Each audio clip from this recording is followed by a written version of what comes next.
Sir, you're charged with especially aggravated kidnapping. You're also charged with aggravated assault, and you're charged with theft of a firearm worth less than $2,500. You're talking about stuff that is not relevant. Hello and welcome to the Court of Public Opinion. I am the Recovery Addict, and boy, do I have a case for you today. Why is the dog chewing on this guy? I think they have got the wrong guy They there. got the wrong guy, and the dog was biting him. He roughing him up quite a bit. There's a lawsuit. 9 out of 10 judges prefer watching the Recovery Addict live stream in their courtroom. The fireworks are not done. Now we're getting commentary on the case. I didn't ask you to interrupt me. Is that correct?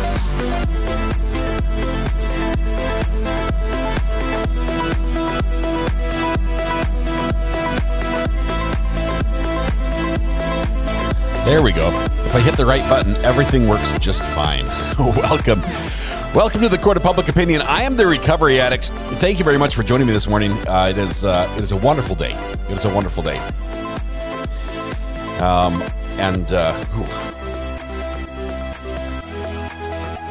think I just need to just for a minute. Let me just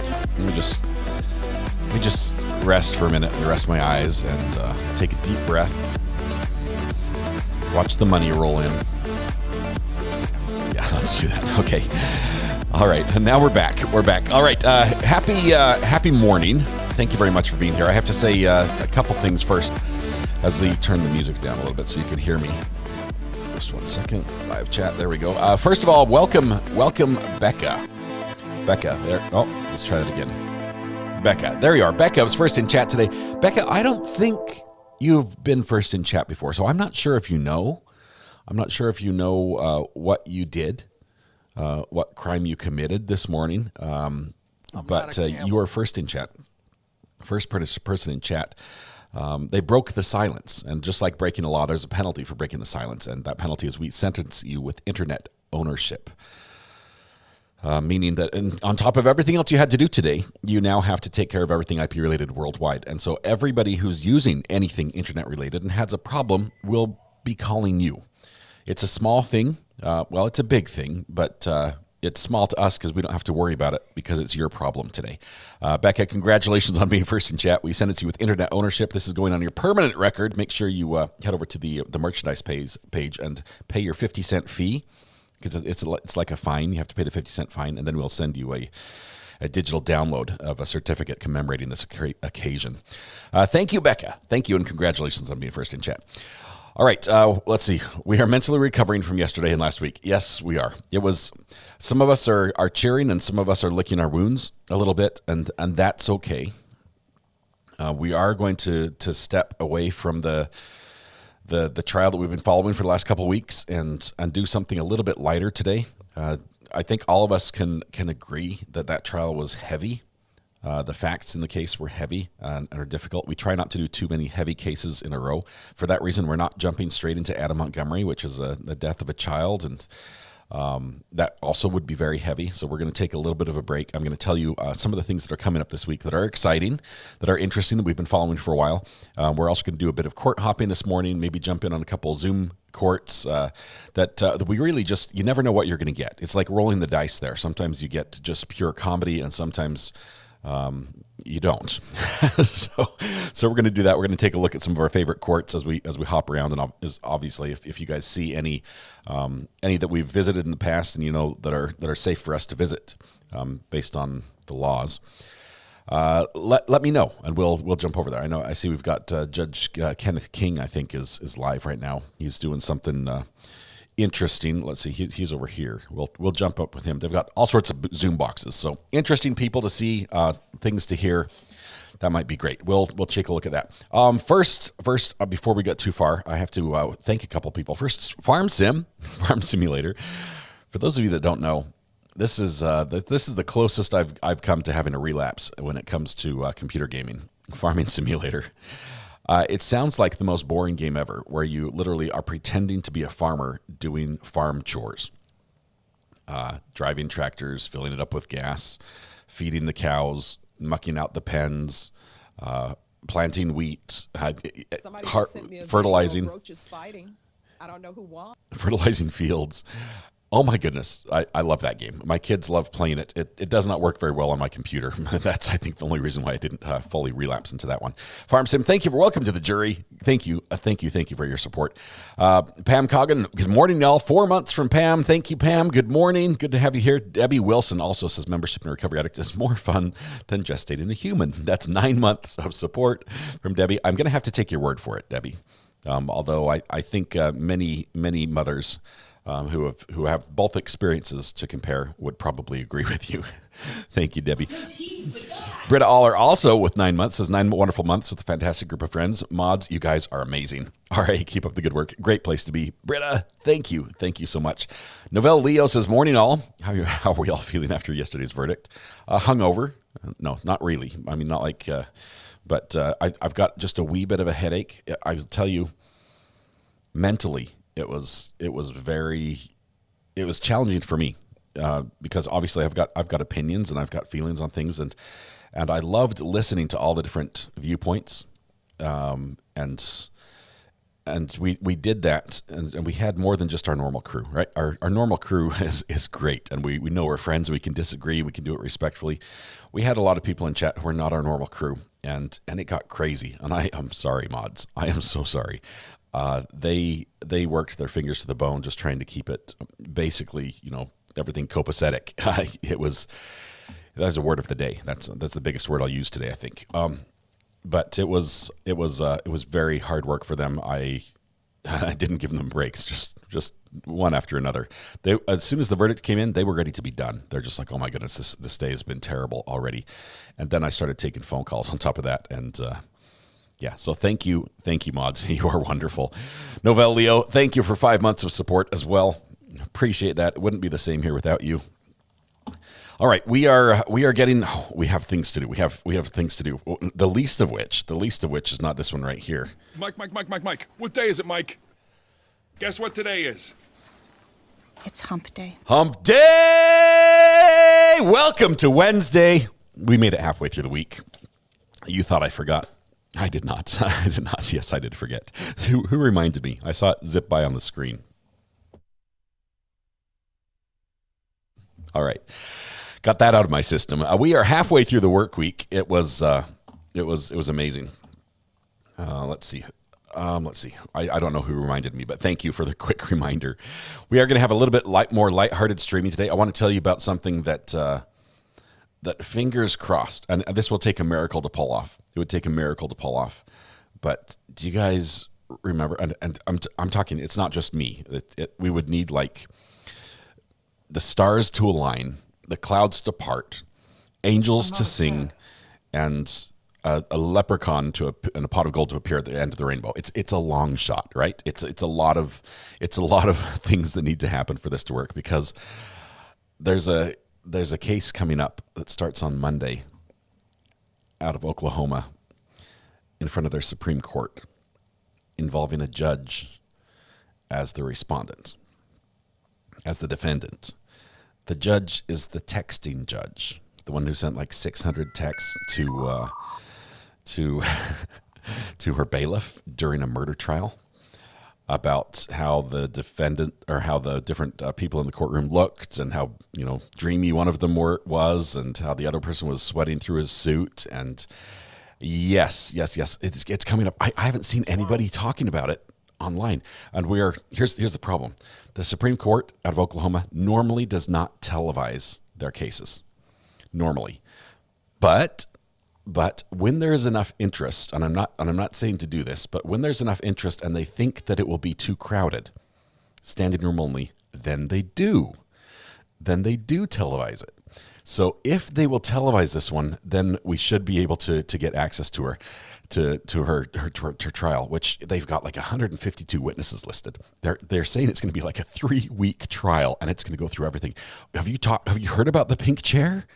Have you heard about the pink chair pictures? Oh my goodness, there's so much here, and it's very rare to see a judge as a defendant, right? Yes, it is absolutely crazy. It's bizarre. It's wild. But with I know Emily DeBaker's talked about this. It sounds a little juicy. It is. There's a little bit of some blushing maybe involved here or there, but and a judge that requires good-looking attorneys to be photographed in a pink chair. It's like she's got her own trial daddies type calendar. I know that's that's not a thing we do on this channel, but it's got that sort of vibe to it. And then the back and forth with the bailiff that was highly inappropriate. One of the texts, while someone's testifying or speaking in court, she says, "I just want to scream liar, liar." Whoa. It's crazy. It's absolutely crazy. If there's enough interest in Oklahoma, we believe the Supreme Court will televise it. We'll live stream that, and that would be perfect. But also their rules, they have to make the decisions. They might close it for one reason or another. It's probably, honestly, it's embarrassing because it's one of their own, right? And sometimes you'll find organizations where one of their own is accused of something. They sort of close ranks, even though they're trying to weed it out. They might keep it under wraps. So anyway, that's happening, I think, next week, and that's crazy. Nosy Rose is like, yes, I need this case in my life. The thumbnail. Can you imagine the thumbnail? Oh my goodness, we would have a heyday with the thumbnail as we built this. Just good stuff. Oh, there's the buffer sound, and I miss it. Let's see. Birthday today. Bill has a birthday. Happiest birthdays to everyone. Is there anyone else other than Bill? We'll sing to Bill. Let's see. Vicky says, I'm sending a bunch of FOIAs today then. Wonderful. Here's what I'm going to say this very carefully. I don't want all of you to contact the Supreme Court and flood them with phone calls. They can tell when there's real interest or when there's an organized push to make it appear like there's interest. They're not concerned with how many people outside want to watch. They're concerned with how many people will be in the courtroom at the time. And so phone calls from all over the place probably won't sway them at all. But anyway, we'll look at that. Megan says on the Supreme Court website, it says it's on Zoom. I'm hoping, Megan, I've got some people working with this in Oklahoma to help us out. We've got our fingers crossed. We've got some great contacts out there that are doing all they can to help this go through. But it's quick turnaround. It's really quick. Usually we have paperwork done well in advance. All right. Let's see. Who's sued her? It's the Chief Justice. The Chief Justice of the Supreme Court sued her. That's what's happening. Yes, the pink chair. I cannot wait. There will be pictures. There's going to be all sorts of stuff. It's not the best view of court, right? Because the Supreme Court hearings are normally for like oral arguments and things like that. So the setup, if it's in front of a panel of judges, which I don't even know if the setup's going to be the same. It's not like watching a normal court. We'll be able to see people talking, but it's more like watching legislation get passed. From as far as the viewpoint, unless they get really creative with the camera work. But it would be crazy. It would be fun to do that one. So we've got our fingers crossed for that, you guys. That's a fun one. And I think let me give you the name on that one, just so you know. So those of you who are just dying to get some information on that can get that. That would be okay. Okay, let's see. There's the original complaint. Tracy Soderstrom. Tracy Soderstrom is the judge. That's TRACI. The last name Soderstrom. So SODERSTROM. But that's fingers crossed on that one, and we'll see what happens. Truth Grows, welcome to the gallery. We have to do birthdays before we get too far, and we're going to kick off some court watching in just a moment. It looks like we have Amy. We have Amy Hankinson and Bill both have birthdays. So Amy and Bill, we're going to sing to both of you today. Now, just remember, this is not me singing a solo. This is not me performing for Amy and Bill. This is us celebrating Amy and Bill's birthday. And so what I need you to do, and trust me, technology is good enough that I'll know if you're not singing. Okay, I'll know. It'll probably highlight your name in chat, and we can call you out by name if you don't sing. So even if you don't think you've got the musical ability, I need you just to hum along or mouth the words at least as a bare minimum. But we want everyone to sing along as we sing to Amy and Bill this morning who are celebrating their birthday. Okay, shoulders back. Remember your parts, people.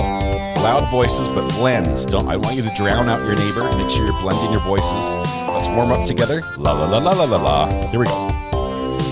Happy birthday to you. Happy birthday to you. Happy birthday, Amy and Bill. Happy birthday to you. That was beautiful. You guys did a great job. The resonance was incredible, as all of you, it seems, have perfect pitch this morning, which is wonderful. Happy birthday to Amy and Bill, to everyone who's celebrating a birthday today or thereabouts today. I hope you have a wonderful day. There are many places you could be and celebrate your birthday today, and you chose to be here with us, and that I think is special. Enjoy your day. Thank you very much for letting us know. Wallflower, yours on Friday. We'll sing there. Julie says, I practice. Can you tell? It shows, Julie. It really does show. Thanks for the cha-cha-chas as well. All right. Karen says, thank you. That made my 85-year-old dad happy. Karen, thank you. Thank you very much. All right. 36th anniversary today, says Meanie Banana. Congratulations. That is wonderful. Congratulations, Meanie Banana. Great talking to you yesterday as well. All right, we are ready to begin, and I have to tell you right now, I've got to only do a half day today because one of the fun things about trying to do YouTube is there's all sorts of business paperwork, and today is a day I have to do business paperwork, and I have to do it at the bank because apparently you're supposed to like track things like taxes. And I owe, so off to the bank I go. Is going to be the story of today. No, it's not bad.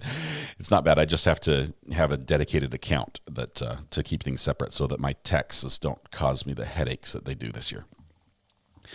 So paperwork sucks. Yes, Lois, it definitely does. Thank you very much. Let's see. Katie says, I have to send you the email about the court stats. Please do. And those who are saying about the Zoom, the Oklahoma Supreme Court Zoom, I'd love if you can send me a screenshot or a link to that on the burner phone. I'd like to see that. I've done a ton of research on that overnight. That was like the only thing I did, and that was good.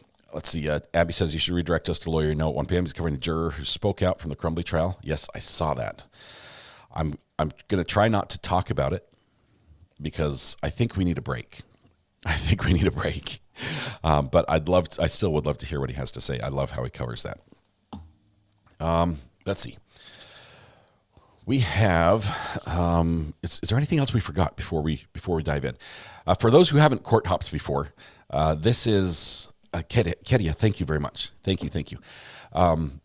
This is a little different, right? Court hopping, there are tons of courts. There are hundreds and hundreds of courts all over the nation that televise their court proceedings. And most of them are sort of mundane. They're procedural because in every trial, there's lots of hearings. There's motions that are made. There's short little procedural things that have to be done that lead up to a big trial, or possibly lead up to a guilty plea or accepting a plea from the prosecution, unless take a plea deal. But there's a lot of stuff that happens before that, and sometimes we catch that stuff, and sometimes we catch the fireworks. So we're going to jump first to Judge King. If the audio is bad, we're gonna jump somewhere else. So I'm going to jump to him now. Let's see what we have going on here.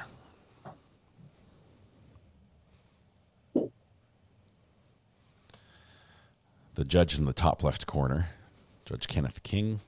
I see an interpreter present. Bottom right hand corner, that's an inmate in jail. I'm not a cat.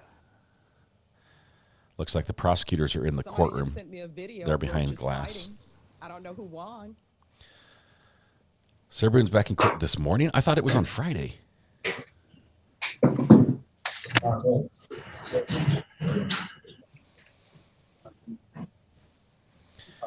And while we're waiting for something to happen here, as the judge is talking to somebody off camera. Going to see if we can find some other feeds to watch. One of our favorites is Judge Stephanie Boyd. Let's see if she's live yet. She's in Texas. I think it might be a bit early.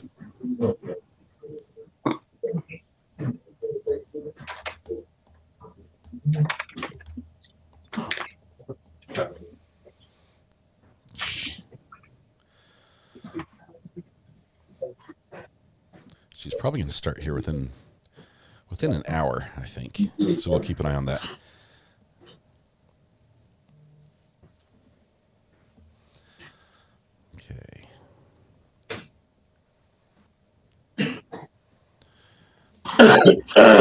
Still too. That was a loud cough. Still too early for Thurston Washington to be on board. We've had a lot of very interesting stuff out of that court.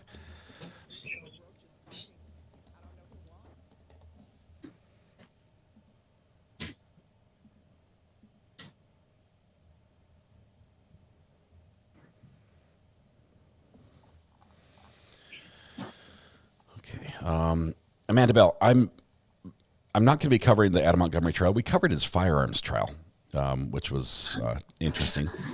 This one with what is it, Harmony, his 5-year-old daughter. It's a tough trial. Anytime you've got a child victim, it's a tough trial. And we just went through one trial where we have a lot of child victims of school shootings. It's one of the toughest ones to cover. So we're probably going to let that one rest. I know we have Shells and Lee, two of our great court watchers, are planning on attending that trial because that's in their neck of the woods. So they might be there a few days and give us some updates if they're able to. Paula Max says, Carrie, H and I are sending you a package. It's scheduled for delivery tomorrow. You have to show it Friday on the live stream. I get worried when you say that. I get worried. I've opened packages that have like 3D printed cockroaches in it before. So Judge Boyd is not live yet, so we'll keep waiting for that. Let me see if we can find some others.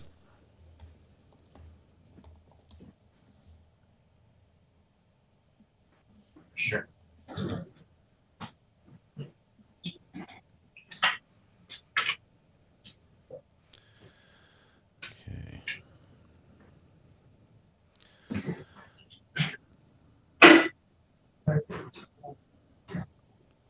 Somebody said Sarah Boon is in court today. What happened there? It was supposed to be on the 9th, wasn't it?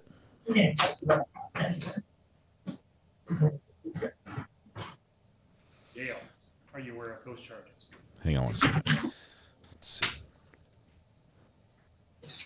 Here's one I haven't looked at before. This is the Kalkaska County Circuit Courtroom. Let me get this set up so we can pull it up on the live stream.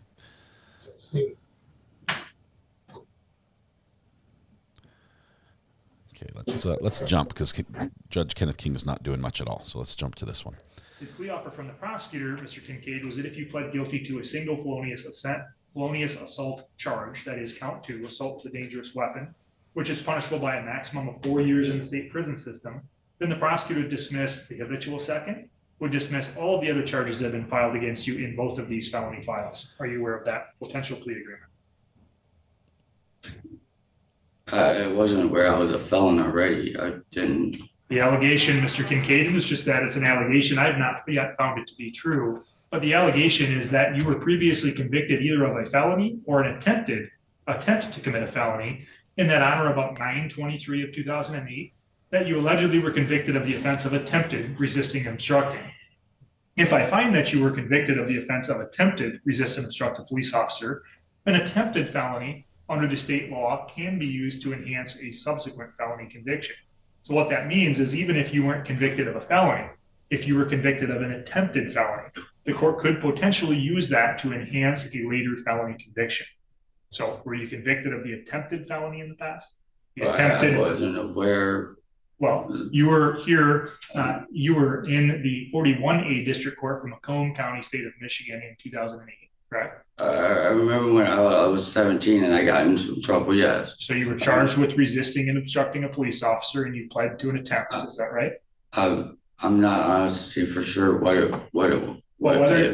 you're sure of it or not, again, these are allegations, Mr. Kincaid. And as to all of these allegations, including the claim that you are a second offender, habitual offender, they're allegations and you're presumed innocent. But if you're found guilty at a jury trial, and if I make the determination that you were in fact convicted of an attempted felony offense, that allows those maximum penalties to again be enhanced, as I've already explained. So the charges are what I've just read. You told me that you understand the charges. The plea agreement is if you plead guilty to one offense, assault with a dangerous weapon, otherwise known as felonious assault, the prosecutor would dismiss everything else. The question is, are you aware of that plea agreement? Yes. Did you want to accept the plea agreement or did you want to reject the plea agreement, understanding that I'm not going to allow any plea after today's date? And if you need time to talk to your attorney, take me up on that offer. and talk to your attorney, because this is the last time you have to consider this plea offer. It does not matter to me, Mr. Kincaid, if you accept it or not, meaning it does not have any effect on me. Judge, I have no dog in this fight. If you reject the plea offer, that's completely within your right. I'll set the matters for trial. If you accept the plea offer, I'll have a discussion with you and find out if I can accept the plea. But it does not matter to me. It matters more to you, because after today is done, there is no more plea discussions. I'm not going to allow them. If I put this case on my trial docket, the jury is going to determine all of the issues in each of the cases. So do you know how you want to proceed, or do you want to talk to your attorney more? I'll talk to him more. Take a break, but remember, Mr. Kincaid, that we're not done today. So we're still going to come back in and make a further record. Talk with your attorney. I'm going to take up a different matter, and then we'll come back to this case. I've never heard a judge go over that. On the Samsung device, there is an individual, Mr. Seeger, step forward, please, and tell me if you think that looks like Mr. Glazier. He's not connected via audio. So I just want to try to see if that might be him, if you know. Yes, Your Honor, that is Mr. Glazier. All right. So what I'd ask you to do then, Mr. Seeger, is either here in the courtroom or otherwise, if you can jump on your phone and see if you can send him a message. He's obviously connected partly, but my system's saying he's still trying to connect to the audio. Court would also indicate that I have an individual listed as William's iPhone in my waiting room. I'm not sure who that individual might be, so I'm guessing it's William. And now, do you know, Mr. Your Honor, it's most likely Jamie Williams, the victim on this matter. On the Kincaid or the? On the Glazier matter, Your Honor. Okay. So we're watching someone try to connect audio. And it's not working. At least he appears to be in the passenger seat. And as I look at it again, it's Williams, WILLIA''S. On a Samsung device, sir, are you Jesse James Glazier? Yes, I am, sir. Okay, thank you. Mr. Glazier, we're on the record now in the matter of People versus Jesse James Glazier. This is file 23-4858FH. Ryan Ziegler on behalf of the people, Your Honor. Thomas Seeger, on behalf of Mr. Glazier. Thank you. So, Mr. Glazier, we're here for a status conference today. We have a trial date set for you right now on March 12th and 13th. Are you aware of that? Yes, sir. And so today's hearing is a combination of different matters. One is if we intend to have the trial, and if the attorneys and you intend to have the trial on March 12th and 13th, then it's for me to understand what I need to know to get fully prepared for trial in terms of jury instructions, discussions with the attorneys, or otherwise. It's also set today for what I call a final status conference and then a plea cutoff. A plea cutoff does not imply in any way that you need to accept any plea. You don't. But what it does indicate is that if you wanted to accept any plea, today is the last date that I would allow it. In other words, after today, I'm not going to hear from any party or any attorney about potential plea agreements. The jury will simply determine the issues if we go past today. Do you understand all of that background? Yes, sir. And have you had sufficient time to talk about all of that background with your attorney? Yes. Mr. Seeger, then by way of background, did you need to alert the court to anything, or should I simply ask you, do we need to prepare to trial? Your Honor, and maybe you could start with Mr. Ziegler, and we've had quite extensive conversations. However, the transcript was just received, which I was looking at the court file this morning, so there's a copy in the court file.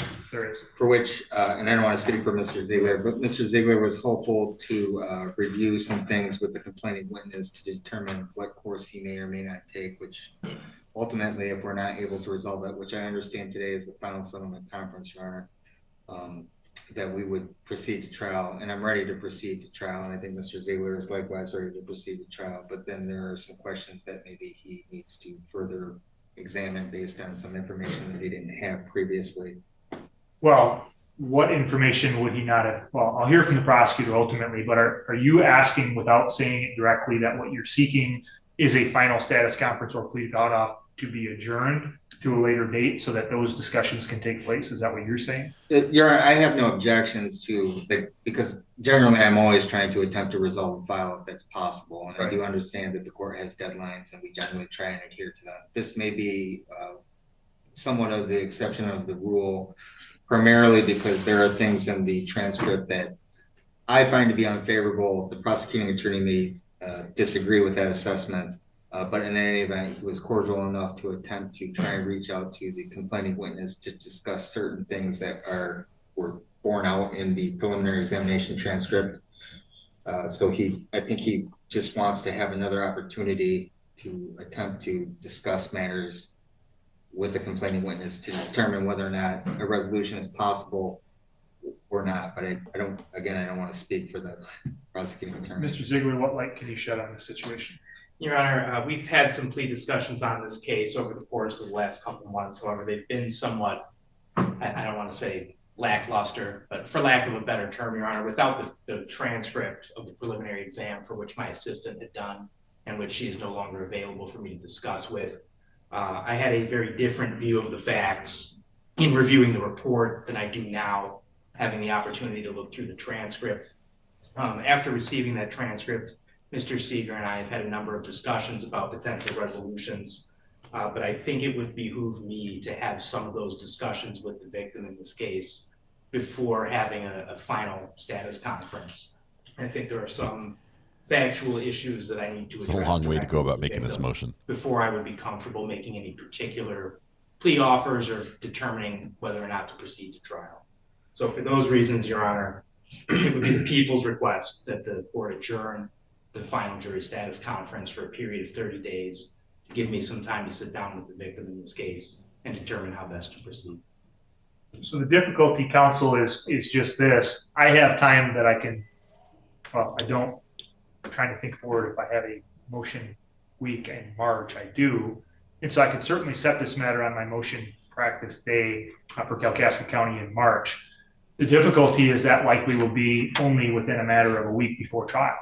And so if I do that, counsel, I'm telling this to each of you, I expect still to have full text jury instructions at least 14 days before trial, because I'm still going to plan on having a trial, which means I have things that need to be ready to present to the jury.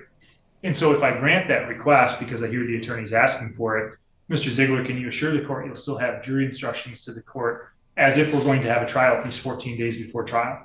Your Honor, it would be my preference to have that trial adjourned, but if the court is unwilling to do that, I would certainly be able to provide those jury instructions in advance. Well, I don't know. Let me hear from you, Mr. Seeger. In terms of the jury itself, the jury trial itself, we're set on March 12th and 13th. My basic background knowledge is that we don't have a lot of cases on the trial docket right now for Kalkaska County. From your cases that you have right now, Mr. Seeger, would you agree with that statement? At least in terms of Kalkaska County, yes, Your Honor. There are not, at least my particular docket, I can't speak to Mr. Travis or any other attorney, but my personal docket, there are other matters that are forthwith coming. I think some of them are in front of Judge Mertz, but generally speaking, it can be amendable to whatever the court's docket is. Mr. Ziegler, from your standpoint in your cases that are right now set on my docket, do you have a good sense on how many trials are currently set, or whether or not my statement that there's relatively few right now is accurate? Your Honor, there are either relatively few or no other trials that I'm aware of that are prepared to go in front of you. Mr. Glazier, one of the things that I have to discover and hear from you in this case is whether or not you oppose moving your trial date, because like the people, you have a right to a trial and to have a speedy trial. What the attorneys are suggesting to me is that I might want to consider adjourning your trial, which is set on March 12th and 13th, to allow some further discussion between the prosecutor and the alleged victim, between you and your attorney, and between the attorneys themselves. Did you hear the request the same way I heard it? I did, sir. It appears to me clearly that you're free on bond, right? Yes, sir. So if I adjourn this trial date, if I take the attorneys up on this global suggestion, it necessarily means you're not going to be able to be heard on this case in trial at the same time that you would have been otherwise. Meaning if I adjourn the trial, you can't have your trial until a later date that I set. Are you aware of that? I am aware of that, sir. Never heard a judge explain it this clearly. Do you want me to move your trial date, or do you want me to keep it as is right now?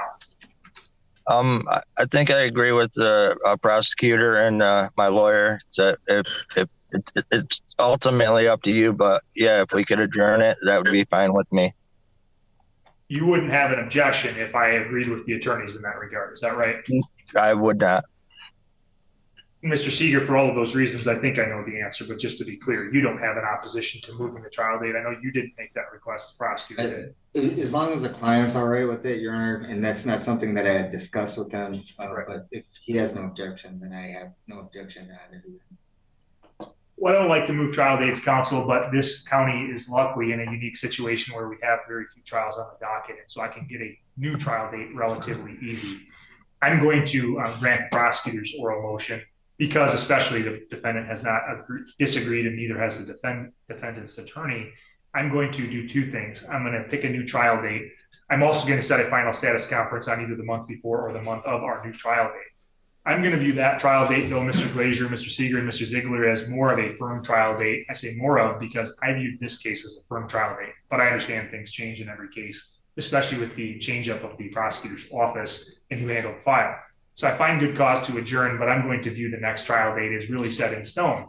So Mr. Glazier, you're going to need to obviously stay in contact with Mr. Seeger. You're going to get 2 new dates in the mail. One is the dates for your new counsel. Can I assume that we still need to set 2 days aside if we're going to have a trial? Yes, John. Do you agree? Yes, sir. So I'll set a new 2-day trial. You'll get that as one notice, Mr. Glazier. You'll also get another notice for what's called, again, what I'm calling a final status conference and a plea cutoff, meaning I'm moving those dates because of the attorney's request and because you don't object to it. Do you have any questions regarding any of that? No, sir. Counsel, anything further by way of background from the attorneys? Your Honor, just for the record, I'll probably have my jury instructions filed by the end of next week, even though I appreciate that. And I know that the trial might not happen, but I appreciate the earliest that I can get them. I can start going through any potential objections and set aside time to have them. So I appreciate that. Your Honor, just in fairness to Mr. Ziegler, just for general procedure, to the extent that we can stipulate to jury instructions, I can send him a copy of mine and he can send me a copy of his. Right. We just send you what we believe to be one set of jury instructions. Absolutely. That way. Yep, absolutely. And even in the future, if one party files before and the other party doesn't have an objection, as long as it goes to the clerk in writing and then to my office in writing, there's no objection. I don't need you each to prepare jury instructions if you agree on them. So if I have one set from each of you and it's just clear in writing, both to the clerk's office and to my office that they are agreed upon, then again, I'll make sure I believe that they're accurate, but other than that, I'll accept that stipulation. Anything further, Mr. Ziegler? There you go. Mr. Glazier, do you have any questions before we break? No, sir. All right, you're all set today then. Thank you. Thank you.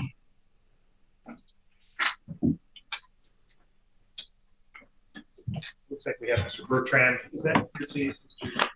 Seeger? No, Your Honor. I think they don't come back until like 10:45 or something like that. All right, I'll be ready for your docket once you're ready. Court will be in recess briefly. It looks like Mr. Travis is still outside talking with Mr. Kincaid. I'm going to let Mr. Bertrand in just to let him know that we're going to be delayed a moment, and then I'll take a break officially. So he's going to take a quick break. Mr. Bertrand, can you hear the court? Maybe.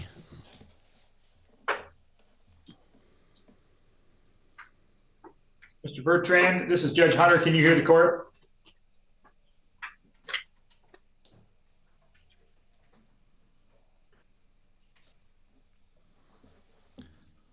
We can hear the judge. I love the audio on this one. This guy is all business, but at the same time, I don't get the feel that he's rushing through his docket.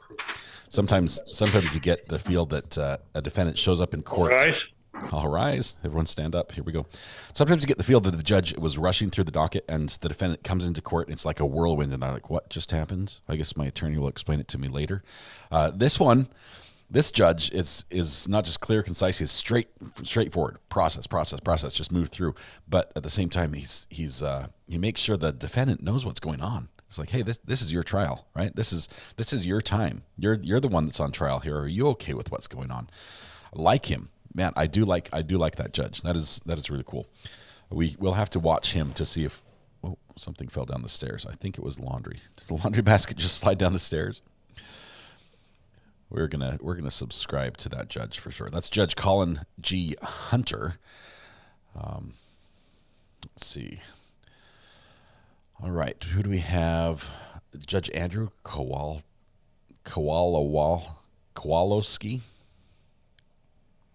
Let's see if this guy's if we've got anything good here. Let's go back to channel 3. On Hannah. Date time set for a pretrial. How are we proceeding today? Judge, we have reached a conditional dismissal with a writ date of February 23rd, 2024. I did get the cost from the judge. attorney while we were waiting. So the rent to retain is $27,866.28. This is renter's plus court. Costs of $96 plus the $75 statutory attorney fee for a total of $28,037.28. And with 4B and 7 checked, and if defendant provides receipts of any payments that have not been accounted for, plaintiff will credit his balance with those payments. Right. Your Honor, I've explained to Mr. Hanna his rights and responsibilities under the dismissal, and he is in agreement with that. All right, Mr. Hanna, do you have any questions this morning? No, sir. All right, with that agreement then, the court will wait for the order. I'll sign the same once I receive it, okay? All right, thank you. All right. Thank you, everybody. Thank you, Your Honor. Have a great day. That was quick. Quick rentals court here. Let's see. I know there's a case coming up today with the Microsoft executive murder. I have not been following that closely, but there's a chance we might drop in on that one and see what that one's about. I don't think it's as difficult a case as some of the other ones that are out there. Obviously, Adam Montgomery. A lot of people following that one right now. Let's see who's this guy.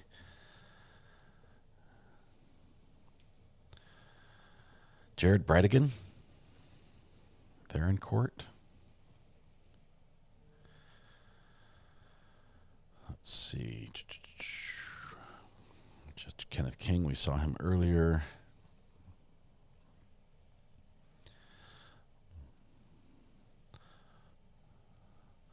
Does Judge Simpson still not want us to use his feed?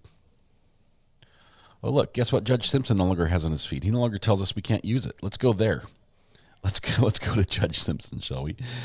Hold on one second. Basis for the no contest plea? Lack of recollection. All right. So, sir, to that charge, how do you plead? No contest. Now, you understand that by pleading no contest, you will not have a trial of any kind. Yes, sir. Because of that, you're giving up certain rights. You're giving up your right to call witnesses to speak for you at trial or to have this court compel their attendance. You're giving up your right to see, hear, and question all witnesses against you at trial. You're also giving up your right to be a witness for yourself or to remain silent, not have that silence used against you. And you're giving up your right to be presumed innocent until proven guilty beyond a reasonable doubt. You understand that? Yes. You understand you're giving up your right to appeal upright? Yes. Are you on probation or parole? No. Has anybody promised you anything other than what's been stated here today on the record to get you to plead no contest to this charge? No, sir. Anybody threaten you or coerce you? Nope. You're doing this voluntarily and of your own free will? Yes, sir. Court has been provided and has reviewed Pittsfield Township Department of Public Safety report for their case number 21-12609. Any objection to the court having reviewed that report? No, Your Honor. No objection. None, Your Honor. Based upon a review of that report, the court does find that there's a sufficient factual basis in which the court could determine the defendant's guilt of this offense. Counsel, have I complied with the court rule? Yes, Your Honor. Yes, Your Honor. Court will accept the defendant's plea of no contest to this charge. Defendant is referred to probation for pre-sentence investigation and report and consideration of the prosecutor's deferred. Sentencing in this matter will be February 28th at 1 p.m. February 28th, 2024, 1 p.m. All right. And we don't have probation intake. We do not. Okay. All right. Very good. All right. Thank you, sir. Probation will be in touch with you. Thank you.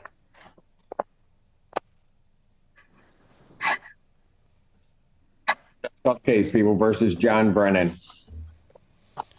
Assistant Prosecuting Attorney Morgan Moroso on behalf of the people. Morning, Your Honor. Your Taurus here on behalf of Mr. Brennan. He stands to my right. All right. What are we doing on this? We have a resolution where my client would be pleading guilty to an added count of operating while intoxicated with a dismissal of count 1. That is correct, and the tax code on that is 257.6251A. Thank you. May I have him sworn? Raise your right hand. You solemnly swear affirm the testimony you're about to give, the whole truth, nothing but the truth. So help you God. Yeah. State your name. John Brown. Has he executed an advice of rights? He did not. I did go over it with him, but I can have him sign it. Actually, he has. He executed one at arraignment. I read it. Great. Thank you, Your Honor.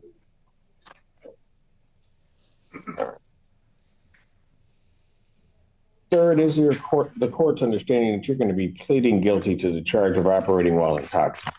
Is that correct? Yes, sir.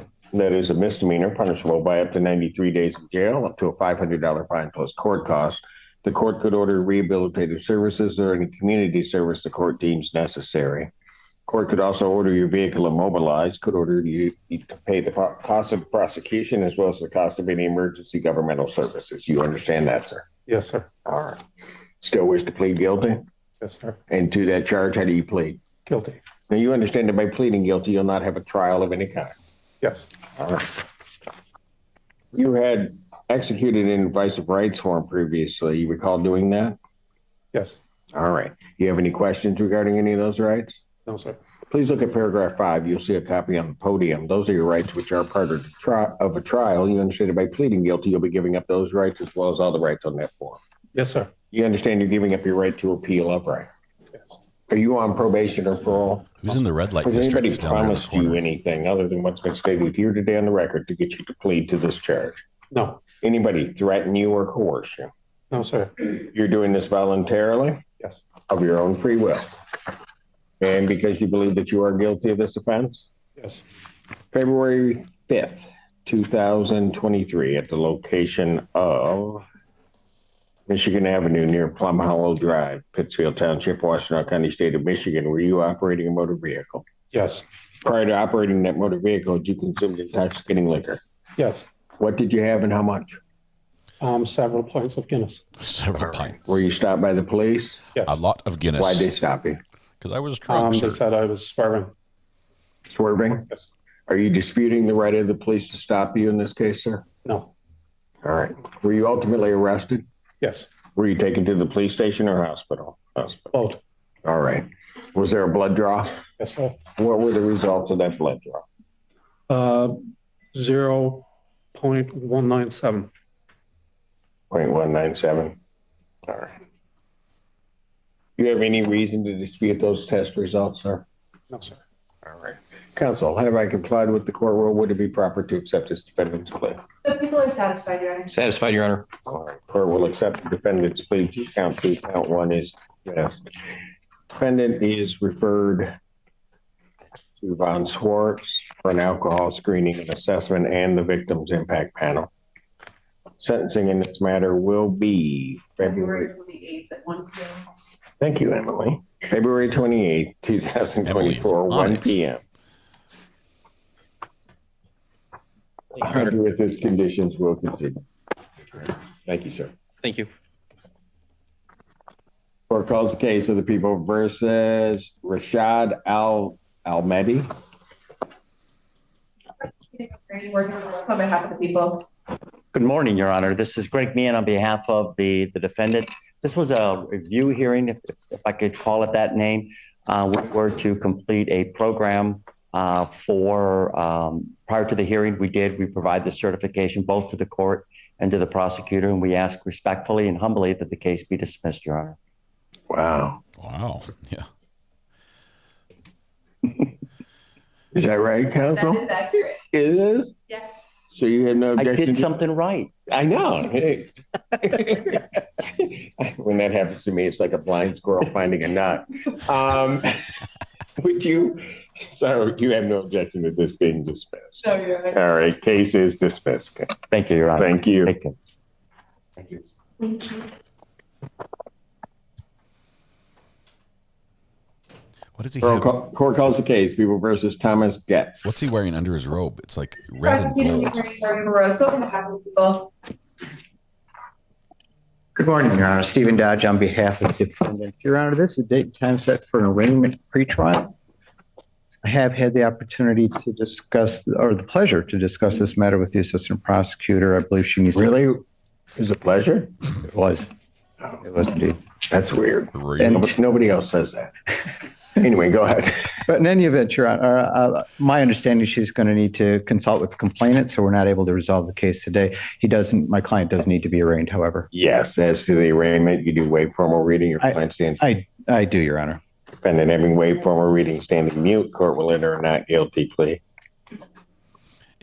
Everyone's saying Steven says he's wearing a Chiefs jersey. How much time are you guys going to need to try to resolve that?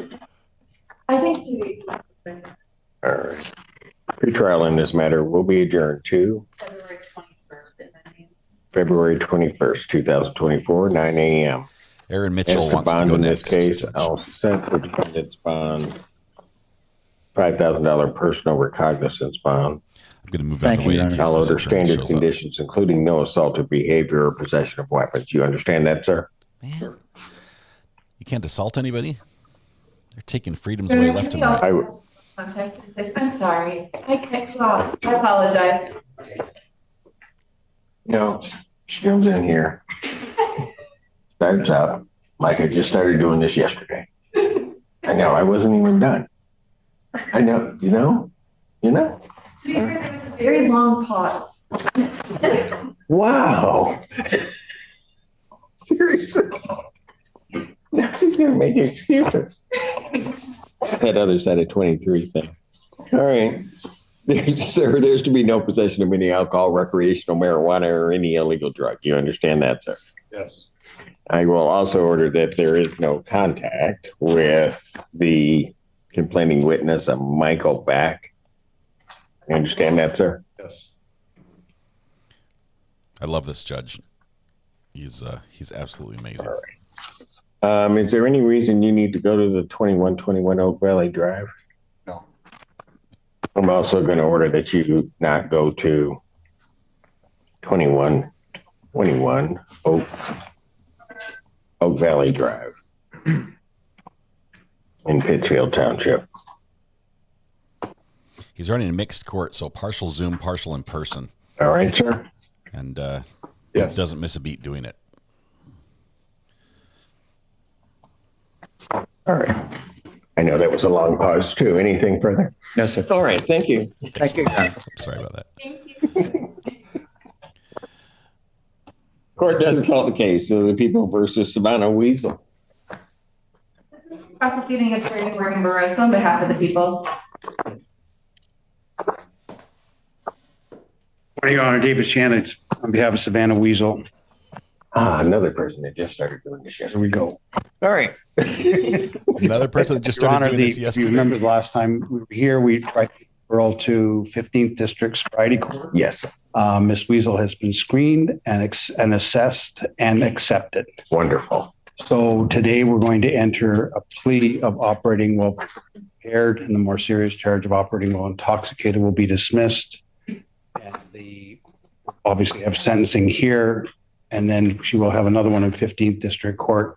However, the 28th of February is not going to work for a sentencing date here because she has another case in 15th District Court, and the hearing's on the 23rd, and we're going to need another week there to get that case dismissed. So I'm laying out all the facts so I do not do you need the 28th. Well, you need something before the 28th. I need something a couple of weeks after. After. Okay, we'll figure that out. I think we have March 13th. Yes. Will that work? Yeah, that would work. Okay. All right, we can do that.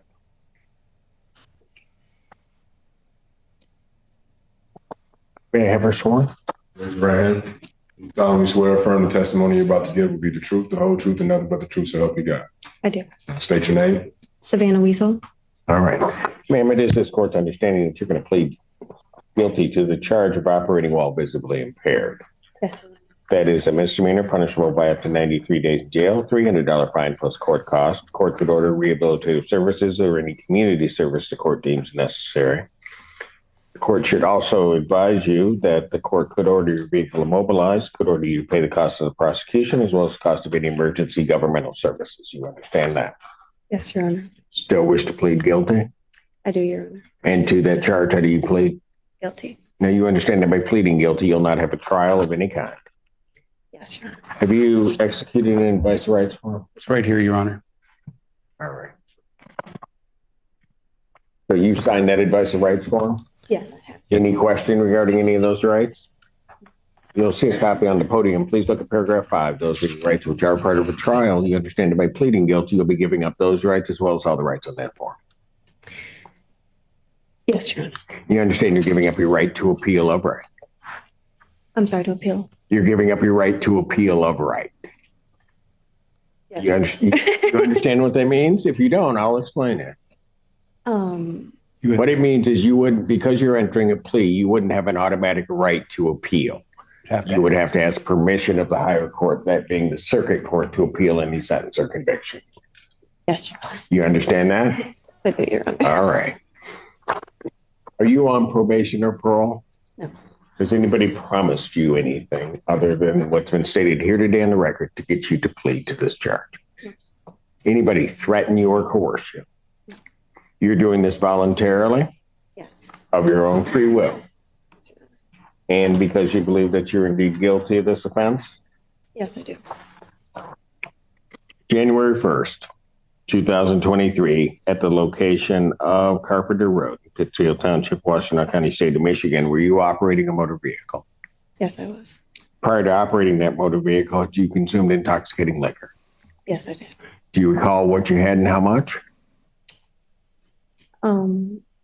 Several drinks. 2 drinks of liquor, I want to say, and half a bottle of wine. All right. Were you stopped by the police, or was there an accident? Yeah, she hit a tree and totaled her car. Blood alcohol level was 0.144. You were taken to the hospital and there was a blood draw. Yeah. All right. What were the results of that blood draw? 0.144. I'm sorry? 0.144. 0.14. Yeah, 44. Don't forget the other 4, Judge. Yeah. Don't short my client. This is her record. You have no reason to dispute those blood test results, do you? No. All right. Couple Taking shots everything of liquor, into consideration on that date and half at a that bottle of time, wine. do you believe that your ability to operate that motor vehicle was visibly impaired due to your consumption of alcohol? Yes, Your Honor. All right. Counsel, have I complied with the court rule? Would it be proper to accept this defendant's plea? The people are satisfied. Defense is satisfied, Your Honor. Thank you. Court will accept the defendant's plea to count 2. Count 1 is dismissed. Defendant is referred to Von Swartz for an alcohol screening and assessment and the victim's impact panel. Sentencing will be March 13th, 2024 at 9 a.m. All right. Thank you, Your Honor. Thank you, Mr. Shane. Thank you, Your Honor. We'll continue with its condition. Court calls the case of the people versus Mitchell. Is it Guild? Yes. Is that not mine? Yes, sure. Your Honor, Jeff Osmond on behalf of Mitchell Guild, who's present on screen. Mr. Guild, where are you? I don't. You need to unmute. You're muted. Okay, how about that? Yeah, that'll do it. What's your name? Sorry about that. I'm new to this, Your Honor. My apologies. I'm on a bridge right now, so bear with me about the background noise. It's okay. I'm new at this too. Go ahead. The judge is not new at this. All right. State your name, sir. Oh, I'm sorry. My name is Mitchell Guild, Your Honor. All right. I'm on a Thank you. bridge. Hopefully he's not on the edge of the Counsel, bridge. as to the arraignment, you waive formal reading. Your client stands mute. Yes, sir. Defendant having waived formal reading, standing mute. Court will enter a not guilty plea. All right. What are we doing with the case? I don't know at this time. I've been trying to get a hold of the prosecutor. Haven't been able to speak to anybody. He may have a defense to this. So if the court would want to put it off to another pretrial and tell me which prosecutor to get a hold of, I'd be happy to try and resolve it. I'll adjourn the matter to. I think he's a road worker. I think you can get through to Morgan in 2 weeks. February 21st at 9 a.m. I'll adjourn this to February 21st, 2024, 9 a.m. Judge, I have a Third Circuit sentencing in person on that date and time. March 6th, 9 a.m. And who's the prosecutor on this, please? Her name is Morgan Barroso. Okay. All right. Her Highness. Her Highness. Thank you, Your Honor. Anything else? I'll set bond in this case. Personal recognizance, $5,000 bond. Thank you. Thank you, Judge. Thank you, Judge. I don't know if any judge has as much fun doing his job as Judge Simpson. Okay, so Mitchell's out. Let's see if Aaron gets to go next. People versus Denisha, Canada. Nope. Attorney Morgan Barroso on behalf of the people. We got some. Good morning, Your Honor. My name is Rohit Badri, and I'm here from the Civil Criminal Litigation Clinic. I'm here with my co-counsel, Janice Witherspoon, requesting to practice under Michigan Court Rule 8.120. My supervising attorney, Sarah Salin, bar number P77882, is present with us today as well. So he gets an intern. Permission to practice is granted. You've been before me before, haven't you? Yes, Your Honor. Yeah, I thought so. Kind of recognized you. All right. What are we? And good morning, Miss Sullen. I'm sorry I didn't greet you. Good morning, Judge. All right. And what are we doing on this case? Your Honor, we'd like to request another 14-day adjournment. As we noted last time, this is a case that's 12 years old, and a lot of the evidence that's noted in the initial charging documents is no longer available. So we're currently working with the PD office to track down the other person who was mentioned in the incident report, which we think is critical to this case. You're working with the public defender's office to do that? Yep. Oh. So evidence is going to appear in 14 days? All right. Ms. Rosa, you have arisen. So what would you like? We've turned over all of the evidence that we have. I made additional requests to the agency. They've provided me with with the booking photo, which I provided to defense counsel.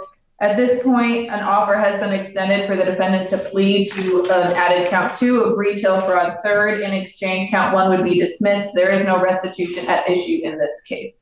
I have no objection to an adjournment. I don't think that there is any more evidence, however, to be turned over to defense at this point. But if they're asking for additional time, I have no objection. Let's see if he gives them some. Still want the 2 weeks? That would be appreciated, Your Honor. Yeah, of course you do. Did you say you were working with the prosecutor's office or with the PD's office? With the public defender's office. We've engaged their private investigators services, I believe. And that to try to track down the other person. Private investigator on a retail fraud? Yeah. Yes. Never mind. No, Judge is questioning him. I'm not in charge of resources. It's like, seriously, a shoplifting charge? And I'll adjourn this matter you've gotten into February 21st, 2024, 9 a.m. Sounds good. Thank you, Your Honor. The PDPI. Bond will continue. Thank you. The client's here, right? Yes.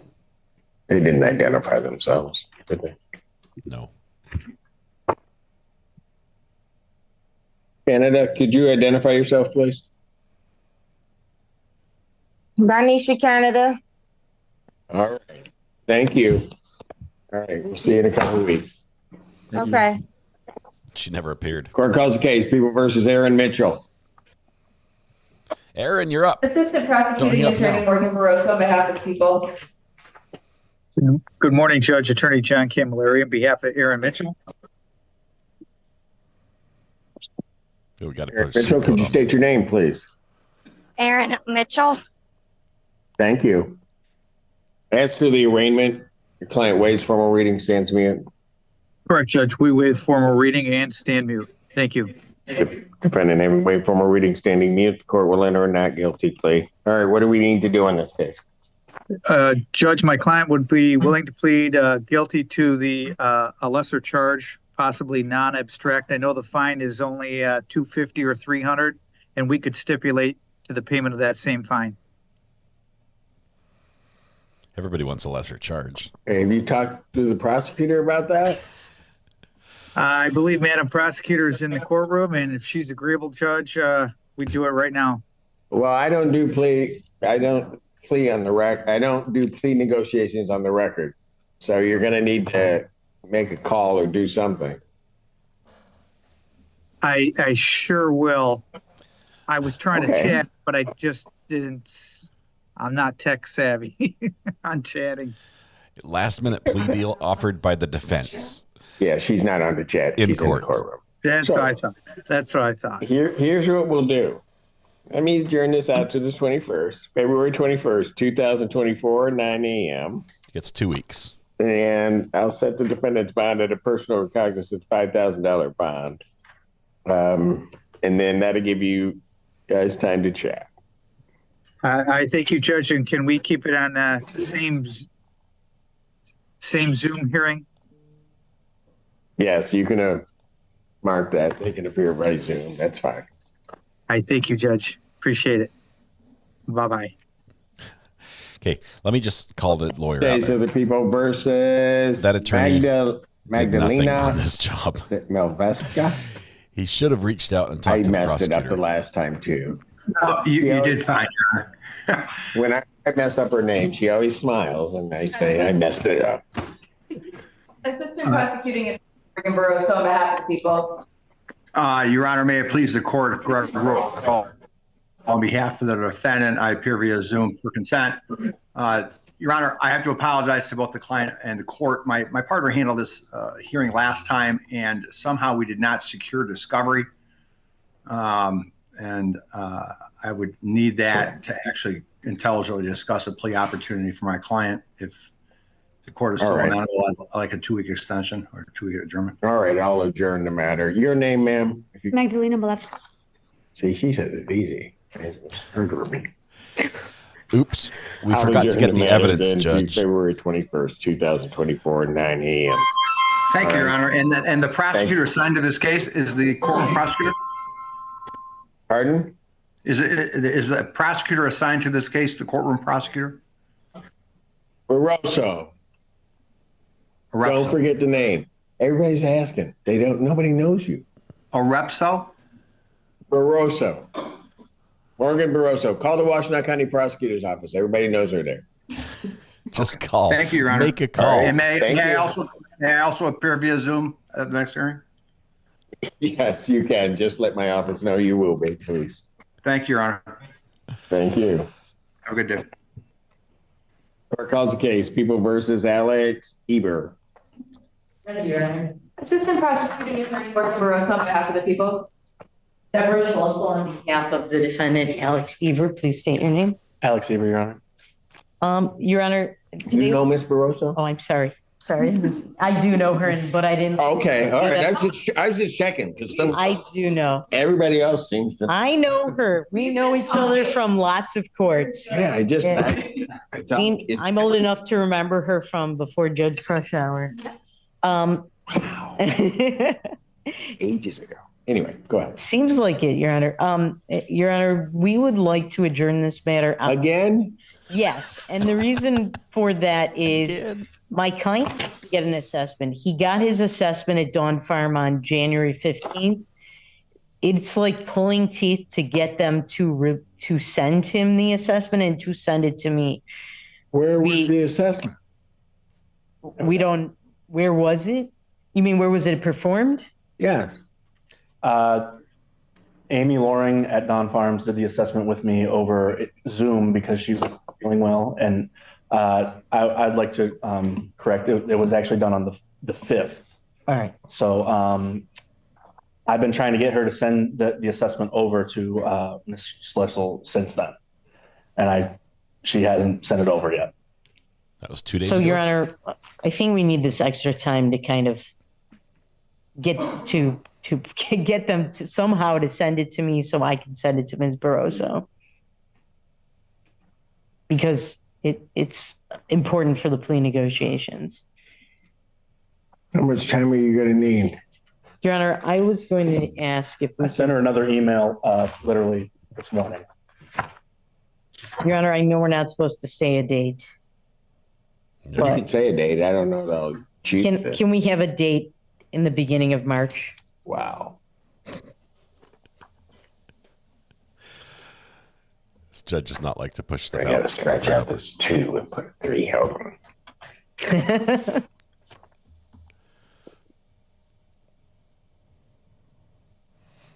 Mel, thank you very much. Sometimes we need just a decompression day. I realize there's lots of stuff going on in the world of crime right now. The court cases is big stuff, but we just need a down day to just breathe and relax. March 6th, 2024, 9 a.m. Thank you, Your Honor. That's the last adjournment of this proceeding. Thank you. Thank you. All right. Thank you, Bond. We'll continue. Court calls the case, People versus Adrian Lottie. Prosecuting attorney, Deborah Schlossel on behalf of the defendant, Mr. Lottie, is approaching. State your name, Mr. Lottie. Adrian Lottie. Thank you. Your Honor, at this time, I have pre-tried the case with Ms. Barroso, and we have reached a plea agreement if it pleases the court, whereby the current charge would be dismissed and my client would plead guilty to an added charge of operating while visibly impaired if it pleases the court. That is an accurate statement of the offer that has been extended, and the PAC code on that is 257.6253A. That's how it's done. You work that deal outside of court, and then you just tell the judge. I don't know if there's an advice of rights in the file. We completed There is just not. in case. May I have him sworn? Raise your right hand. Do you solemnly swear or affirm the testimony you're about to give will be the truth, the whole truth, and nothing but the truth, so help you God? Yes. State your name. Adrian Lottie. Sir, it is this court's understanding that you're going to plead guilty to the charge of operating while visibly impaired. That is a misdemeanor, punishable by up to 93 days in jail, up to a $300 fine plus court costs. The court could order community service or any rehabilitative programs the court deems necessary. The court could also order your vehicle immobilized. Could order you to pay the cost of the prosecution as well as the cost of any emergency governmental services. You understand that, sir? Yes, sir. Still wish to plead guilty? Yes, Your Honor. And to that charge, how do you plead? Guilty. And you understand that by pleading guilty, you'll not have a trial of any kind? Yes, Your Honor. You signed an advice of rights form, is that correct? Yes, Your Honor. Any question regarding any of those rights? No, Your Honor. You should see a copy on the podium. Look at paragraph 5. Those are your rights which are part of a trial. You understand that by pleading guilty, you'll be giving up those rights as well as all the rights on that form. He looks good. I actually went over these with my counsel. All right. But you understand those rights under paragraph 5 that you're giving up those rights? Yes, Your Honor. You understand you're giving up your right to appeal of right? Yes, Your Honor. Are you on probation or parole? No, Your Honor. Has anybody promised you anything other than what's been stated here today on the record to get you to plead? No, Your Honor. Anybody threaten you or coerce you? No, Your Honor. You're doing this voluntarily? Yes, Your Honor. Of your own free will? Yes. And because you believe that you are indeed guilty of this offense? Sorry. And because you believe that you're guilty of this offense? Yes, Your Honor. On the date of May 18, 2023, eastbound I-94 near State Street in Pittsfield Township, Washtenaw County, state of Michigan, were you operating a motor vehicle? Yes, Your Honor. Prior to operating that motor vehicle, did you consume intoxicating liquor? Yes, Your Honor. What'd you have and how much? Whiskey, 3 drinks. All right. Were you stopped by the police or was there an accident? Accident. All right. What happened? Actually, what had happened is my mother is 103 years old and she lives with me. And she had cracked her skull open. And so she was in the University of Michigan hospital. He's making excuses. And I still hadn't found out whether or not she had internal bleeding. So I had a lot of anxiety and I had trouble sleeping. So this isn't going well. That morning, I took the 3 drinks trying to go to sleep. And I also had some medicine, like histamine and stuff like that. Anyway, on I-94, what happened with the accident? What happened is I had forgotten my glasses. Oh my goodness. And I was driving. And so what I did It wasn't the glasses. It was the other I was glasses. trying to find a way to turn around. And I looked away. When I looked back, it was a car right in front of me.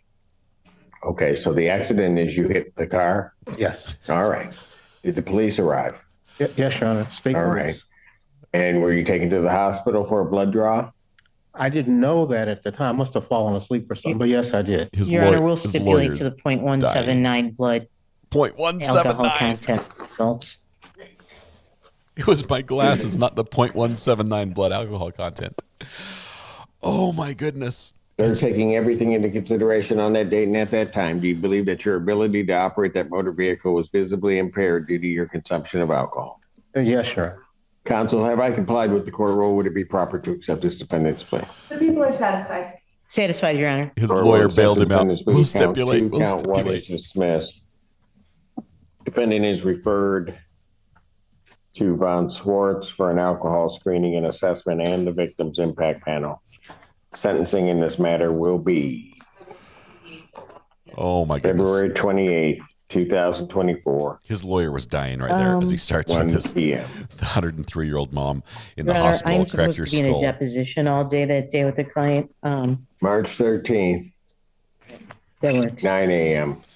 Thank you, Your Honor. Your Honor, we did have one issue we would like to discuss with the court, and actually two. My client did do an assessment with Matt Statman. Is that sufficient? If it will be sufficient for my probation department, it's sufficient with me. Otherwise, he needs to do one at Von Swartz. Okay. Your Honor, our other question is this. My client has been testing 3 times daily with the SoberLink device. He had a stroke, and he said that with taking care of his mother in the middle of the night and waking up to do the test, it's disturbing his sleep. And he's not had a single positive result. We're wondering if the amount of testing can be lessened since he's been in complete compliance. It won't be lessened, but if I receive documentation, I'll consider it. Okay. Some documentation. Thank you. Yeah. Oh my goodness. The lawyer was dying inside as soon as he started that. Casey excuse. versus Jeremy Smith. There are points where the lawyer just wants to reach over and just strangle their client. Like, stop talking. And that was Conrad Siller on behalf of Pittsfield Township. Sorry, Mr. Siller. That's all right. That's all right. It's all right. I was young once. I was young once too. So I know. Oh, now. Wobblers. Go ahead. Good morning, Assistant Public Defender Lauren Kearney on behalf of Mr. Smith. Your Honor, Mr. Smith has a valid driver's license, so he would like to admit responsibility of double parking. I'm sorry? He does? He does. No, He does. I don't. I moved that Figured account. if you're throwing jokes, I might as well throw one myself. Yeah, I moved that account two. Count 2 of double parking. Of course, if you accept that admission, I moved to dismiss count 1.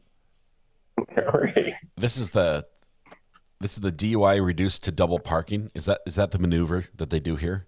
It's only in Michigan where you can do this. I swear they take this charge much more you serious. make responsibility to the fact that on September 13, 2023, Michigan Avenue, Pittsfield Township, Washington County, State of Michigan, that you double parked a motor vehicle. Apparently so, Your Honor. All right. Well, you do have a responsibility, correct? Correct. Court will accept that admission to count 2, count Did 1. he just take up like he was drunk? Fines and cost of $180. When can you pay that? Parked. Oh, good Lord, that's highway robbery. Well, I can make it something else, or I can not accept your plea, and you can go to on the driving while license suspended. That's 93 days in jail. Take your choice. Oh, driving on license suspended. Probably about 2 months in total. Now he's You complaining. need 2 about months to get it paid? Yes, please. Okay, so possible. So it wasn't DUI. It was driving March without a license. 31st, Thank you for that. 2024. Thank you. Thank you. I think they only reduce Court calls that the when he case of does the get people his versus license Travis after the Arnett. ticket. This is a Assistant Prosecuting Attorney Morgan Barroso on behalf of the people. she's on the right case now. Bridget Coons on behalf of Mr. Arnett. Mr. Arnett, if you could state your name for the record. Travis Arnett. Your Honor, we'd be seeking an adjournment in this. We're still looking for additional video.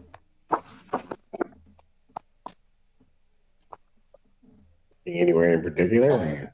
How much time will it take to get Where the are you video? looking? What do you think? 2 weeks? 2 weeks? Will that work? Okay. Yeah. During the matter, February 21st, 2024. 9 a.m. 5 continue. Your Honor, did you say the 21st? Yes, sir. 21st, okay, 9 a.m. Yes, sir. Okay. Thank you. It's Lee.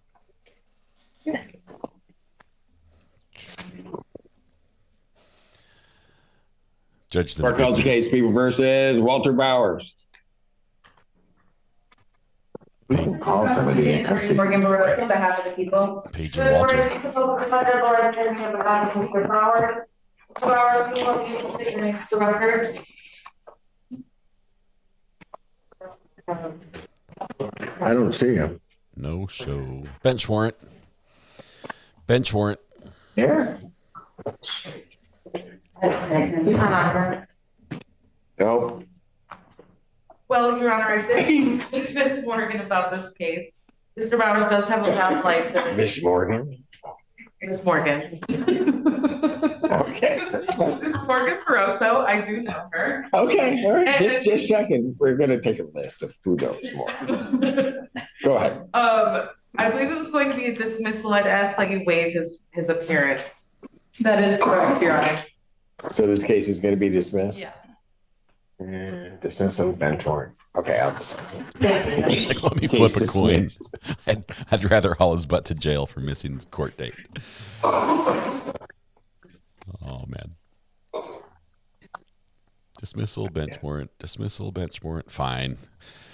Court does call the case People versus Dominique Buckley. Counter on behalf of Pittsfield Township. Hold on one second. Sorry, I didn't see you guys there. Dominique Buckley. He was here earlier. They're here. Yes, I'm here. All right. Can you turn on your camera? 1 second. There it is. Welcome, Dominique. With the child. This is actually set for an arraignment. Arraignment, but not in person? Mr. Buckley, you are before the court on a misdemeanor complaint that alleges that on or about August 4th, 2018, at the location of Michigan Avenue in Pittsfield Township, Washington County, State of Michigan, that you did operate a motor vehicle while your driver's license was suspended, denied, and or revoked. Do you understand the nature of that charge, sir? Yes, sir. All right. That is a misdemeanor punishable by up to 93 days in jail, up to a $500 fine plus court costs. Do you understand that, sir? Yes, sir.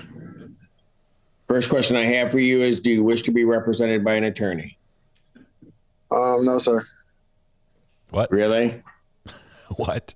Is it one there now, or would I have to wait and come back? You'll probably have to come back because they don't know anything about your case and would need to talk with you if you want to be represented by one. Okay, yeah, sure, that'll work. It's a public defender case. Public Defender's Office. At this time, we'd like to wait until reading of the charges and standing. And having waived formal reading, standing mute, court will enter a not guilty plea on his behalf. He's like, getting a lawyer is Pre-trial in this matter will be adjourned forward to February 21st, 2024, 9 a.m. As to bond in this case, I'll set the defendant's bond at a personal recognizance $5,000 bond. Mr. Buckley, if you can call our office and give them your contact information, that way I can call you later. Okay. What's the number? We can list, it's a public number, so I don't have to mute this out. 222. But don't call it. They're busy. 6790. Okay, thank you. Thank you. Anyway, thank you. Thank you. Court does call the case of the People versus Daryl Frederick. Cena up there has just been silent, waiting his turn. Attorney Morgan Barroso on behalf of the people. Good morning, Assistant Public Defender Lauren Perny on behalf of Mr. Frederick. Mr. Frederick, can you state your name for the record, please? Daryl Frederick. Oh, he's in custody. Your Honor, we're asking for one last adjournment. Mr. Frederick is close to resolving his felony cases, and I think we're going to follow this one in close to that. Your next court date on your felonies is the 3rd. It's tomorrow. Tomorrow, okay. Tomorrow, okay, because you do realize he's going to PR bond on this one. He does. Okay, that's fine. Yes. I mean, personal recognizance. I just want him to get credit if he was supposed to. February 21st, 2024, 9 a.m. Bond continued. Thank you. Thank you. Court calls the case People versus Sena. There he is. Ajay. Sena, you're up. Agbai. Good morning, Your Honor. Laura Willenbring on behalf of the people. Laura. Good morning. This is Federal Warrant Hearing on behalf of Mr. Ajay Agbai. Please state your name for the record, please. He already did. Yeah, that's Ajay Agbai. Your Honor, I did speak with Ms. McDuffie and Ms. Willenberg, and I think we need an adjournment so our offices could. So what? On this case, there's some outstanding stuff that I think the prosecutor's office was looking from us. Okay. How much time will it take you to do that? I think it's just a short term should be fine. So you spoke with Miss McDuffie and Miss Willenbring? Yeah, Ms. McDuffie was here last time, I think. This was about Which was the more pleasant conversation? both. Oh, okay. I just thought I'd ask. Jeez, I'm just curious. Okay, all right. I just thought I'd ask. Jeez. I'll turn this to March 6th. March 6th, 2024, 9 a.m.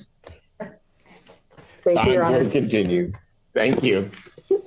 So we might be almost done with this docket. And Miss Attorney, you always say that the most pleasant conversation is the prosecutor in front of you. Court does call the case. The people versus LS. Is it Shropshire? Shropshire. Morgan Barroso on behalf of the people. Bridget Coons on behalf of Mr. Shropshire. If you could state your name for the record. Ellie Shropshire. All right, what are we doing? Yana, we'd be just asking for a short adjournment. He's waiting on getting into a bed at inpatient treatment, and there is a plea deal that's hinging on that. I did talk to Patrick, who deals with the intakes for that. Mr. Doctor, yes. Yeah. And he said that he is next on the list, so. He's next on the list. Yep. Is it going to occur within the next 2 weeks? Did he? He didn't tell me how fast. I guess it just depends on how fast Oakdale gets a bed. All right. February 21st, 2024, 9 a.m. Thank you. Thank you.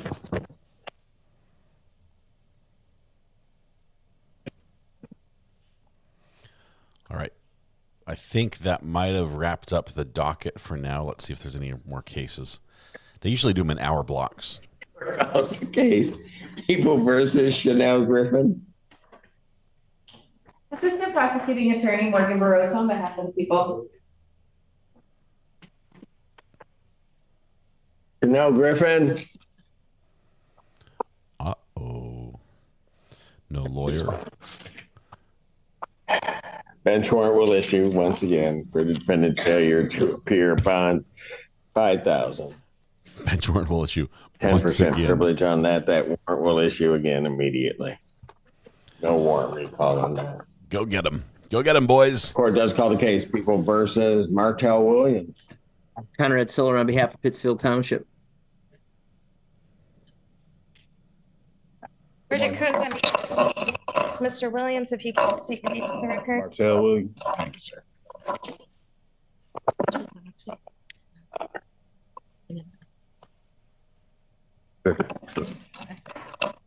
John, are we asking for adjournment on this matter so we could Can you make your discuss more handcuffs about not the bang case? against the microphone, please? And then we would also be asking to modify bond. Well, he's here on a bond violation. Yes. Yeah. So I did have a conversation with the client. It looks like based on the violation, he missed a few tests and that he was late on a few tests. He did explain to me that his SoberLink tether had died at that time, which caused the issues. He has been testing since November. He's never came back positive. Although he did miss and was late on a few tests. He did spend the last 19 days in jail. I think for him, it's a great lesson. He's working at Jack's Products. He'd like to try to go back to that job, although he's not sure if that is open to him. So at this time, we would be asking for bond to be modified for a PR bond with a scram tether. Any response from the people? I'll leave that to the court's discretion. I don't have the bond violation information, so I'm at a little bit of a disadvantage. You violated bond. I It just don't- wants to reduce it. I have a December 4th bond violation. Is that the one we're talking about, or is there one at, well, hold on. There's No, I one had the from- January 9th. Yep. Yeah, the only one I have is October 24th. Yeah, he can't seem to. When he takes the makeup test, he's negative. So it's not like there's drinking going on. He just can't seem to keep his schedule right.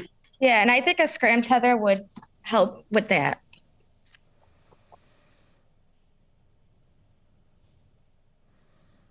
Let's see what judges. So I'll adjourn this out to. Well, I adjourned this before. Oh, I see what they did.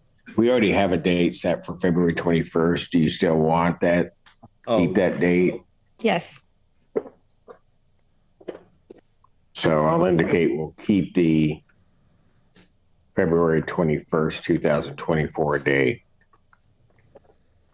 Defendant is to be placed on a scram unit.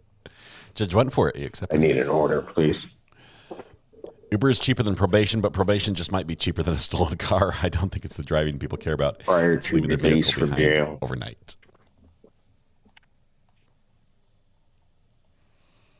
I'll set his bond at a personal recognizance $50,000 bond. All right. Yeah, you're going to be on a scram. All right, thank you. Anybody here have an experience Thank with the you. scram tether?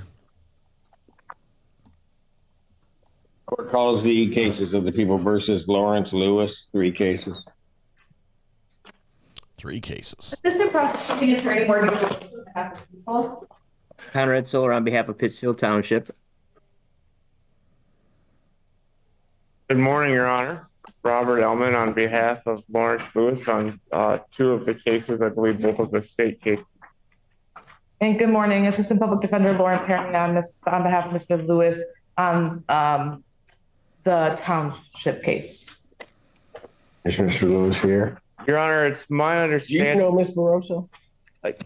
Yes, I do, Your Honor. I believe we're actually I'm going to be just- going to trial soon. But Okay, I'm just checking. But Find out who she knows. she knows everybody, Your Honor. Is it? Apparently not. You should have this morning. But anyway, go ahead. It doesn't mean that they know me. I might know them. Oh, I see. Your Honor, I came in here today with the plan of making this the most pleasant conversation you've had all day. It already is. But you should have seen my morning. I can only imagine. It's my understanding that Mr. Lewis was given permission to appear today via Zoom. I'm not sure if he is in the waiting room or not at this time. Oh, Vincent's here. He is not present. Love Vincent. Okay, that being the case, Your Honor, got a I picture of himself in would the background. humbly ask for an adjournment of this date so that I can make contact with Mr. Lewis. Do you know where he is? No, Your Honor, I do not. Bench warrant. You have no. I don't know where he is either, Your Honor. I will note that I did speak with Mr. Siller about the township case. I believe it's going to be a dismissal. I would ask that we do that today to at least get that off of your docket. Well. You know what? He's got to show up. He's got to show up to court. If he gets the dismissal, he's got to show up. So Here. I'm just thinking of judicial efficiency, Your Honor. Yeah, don't be trying to. Can make it easy for you. We Your don't Honor. have to. Got you in Bench mind. warrant will issue in each of these cases for defendant failure to appear. Bond 5,000. Those warrants will issue 5,000, 10%. Those warrants will issue immediately. Thank you, Your Honor. It's so Thank wonderful to see you. Thank Can't you. wait for You Vincent too, here. my friend. Vincent has a portrait of himself in really the hard. background. Nice try, Barony. There. Yes. I mean, she must think this is my first date or something. I mean, I know. She's trying to get one over on you, Conrad. Court calls the case of the people versus Lawrence Baker. This judge Assistant and Prosecuting Vincent. are Attorney funny. Morgan Barroso on behalf of the people. Oh, it's an arraignment. Your name, sir? Lawrence Baker. All right. Mr. Baker, you are before the court on a complaint that alleges that on or about August 18, 2021, at the location of 3120 Lower Road, Pittsfield Township, Washtenaw County, State of Michigan, that being the Dick's Sporting Goods store, that you did commit the offense of retail fraud in the second degree. Do you understand the nature of that charge, sir? Yes. I'm not asking whether you did it. Do you understand what you're charged with? Not exactly. I mean, I don't even recall this incident. All right, but you understand you're being charged with shoplifting? Oh, yeah, that's what they say. I know. Oh, yes. I need to know whether or not you understand what you're charged with. Yes. Okay. That is a misdemeanor. It is retail fraud in the second degree.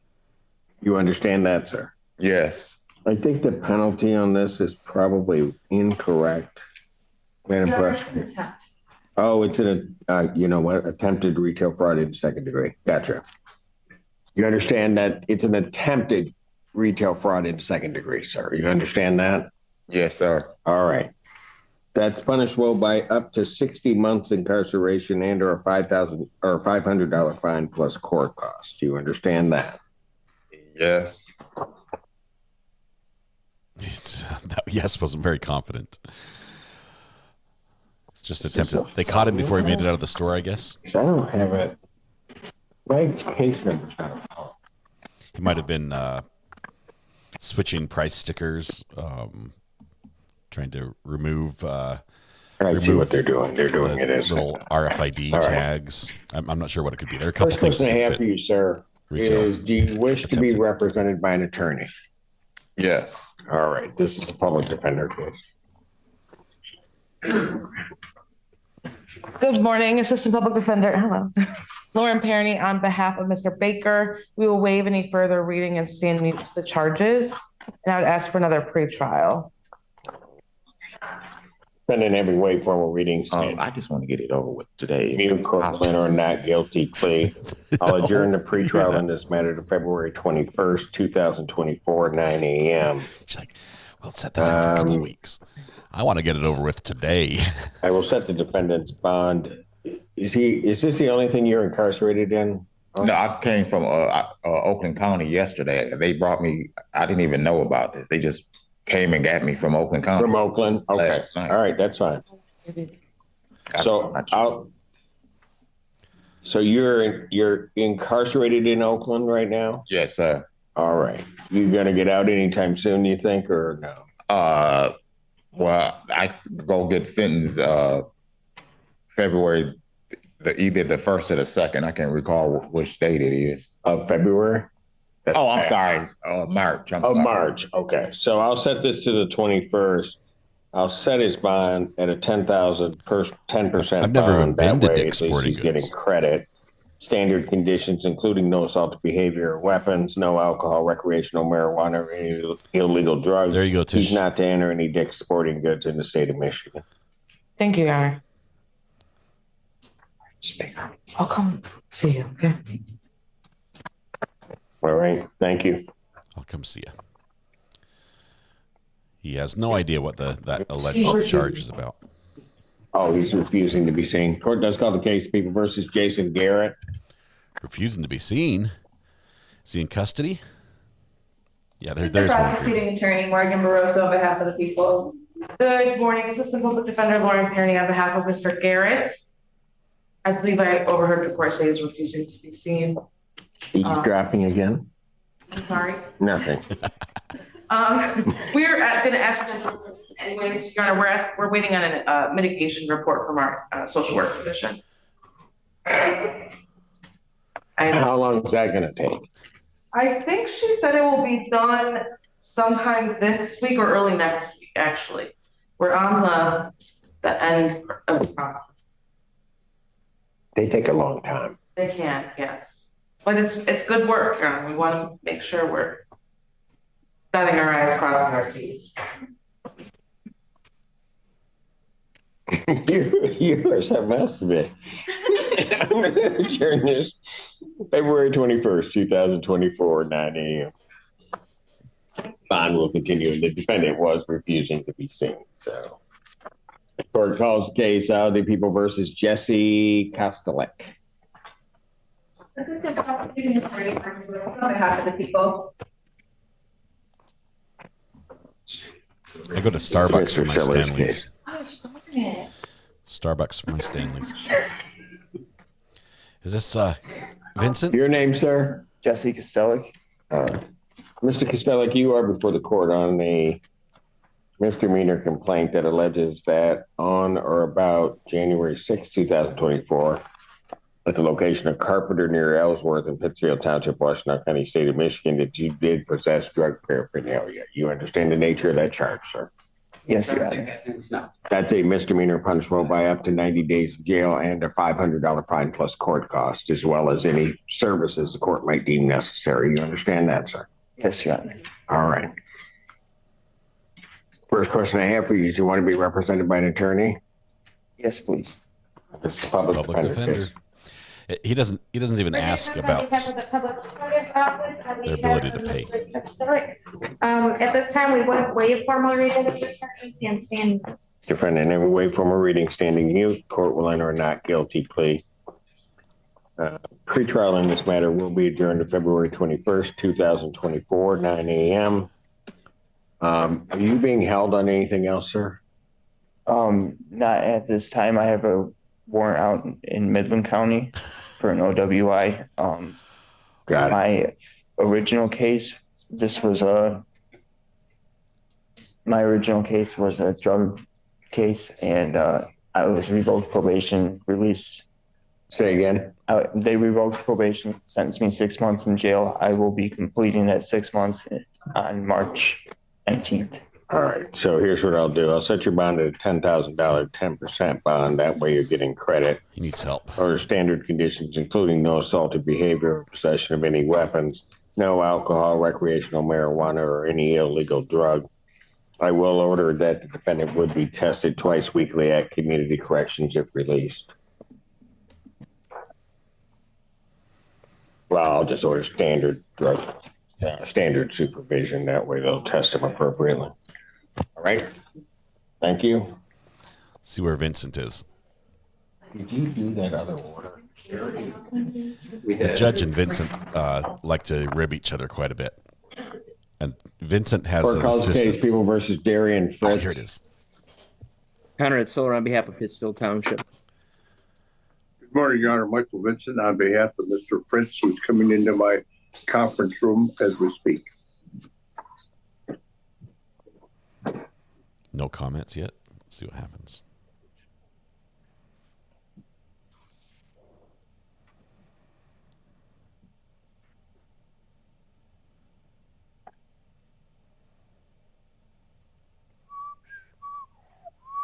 Mr. Fritz, put your name on the record there. So good morning to the judge. Good morning, Your Honor. Darian Fritz. Thank you. All right, what are we doing in this case? We need a motion date, Your Honor. Okay. What kind of motion? A very good one.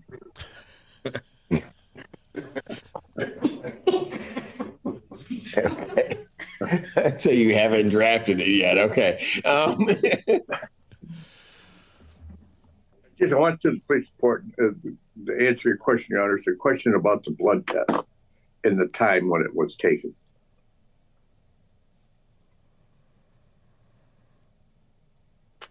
And perhaps I could call motion on blood test results. How soon would you have that motion in? Is this a state case or is Mr. Township case? No, it's a township case. Maybe about 3 weeks. Maybe I'd call Mr. Siller up too. We could talk. You could talk to him. All right, so I indicate defendant's motion will be due by February 28th, 2024. Prosecutor's response will be due by March 13th, 2024. I'll set a motion hearing for, it's going to be in the afternoon. What's my date after the 13th? Wednesday, the 20th, March 20th at 3 p.m. Motion hearing be March 20th, 2024, 3 p.m.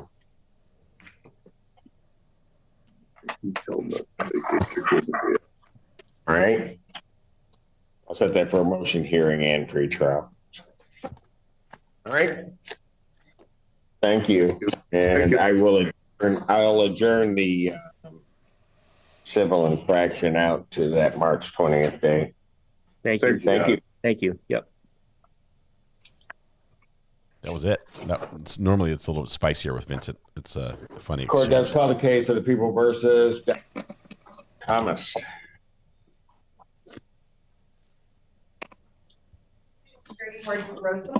People. Your name, sir? Delco Thomas.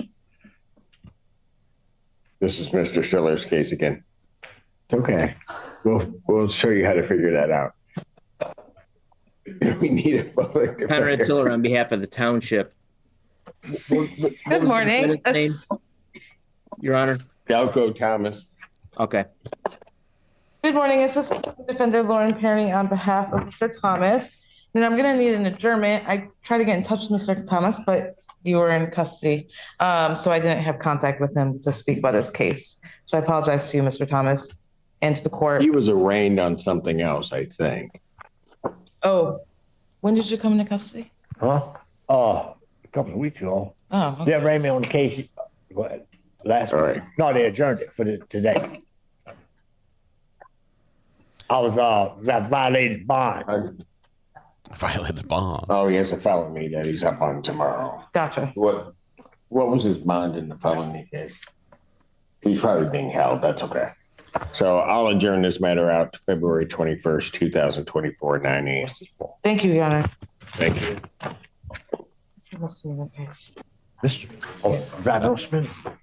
DM Kramer. Court calls case People versus Philip Brown. Usually no, but there are some courts that don't allow it. There was a time period that Judge Cedric Simpson didn't allow it, and he's dropped that restriction. I don't know why. But we love Bridget Coons on behalf of Mr. Brown. Mr. Brown, if you can state your name for the record. Your Honor, we'd like to set this one for final settlement. You be ready this Friday? It's kind of soon. What do you think, Mr. We're ready. We're ready to end this. Are you ready now? No. Is a victim case, Your Honor, and I don't think that we should be ready by the day after tomorrow. All right. Good.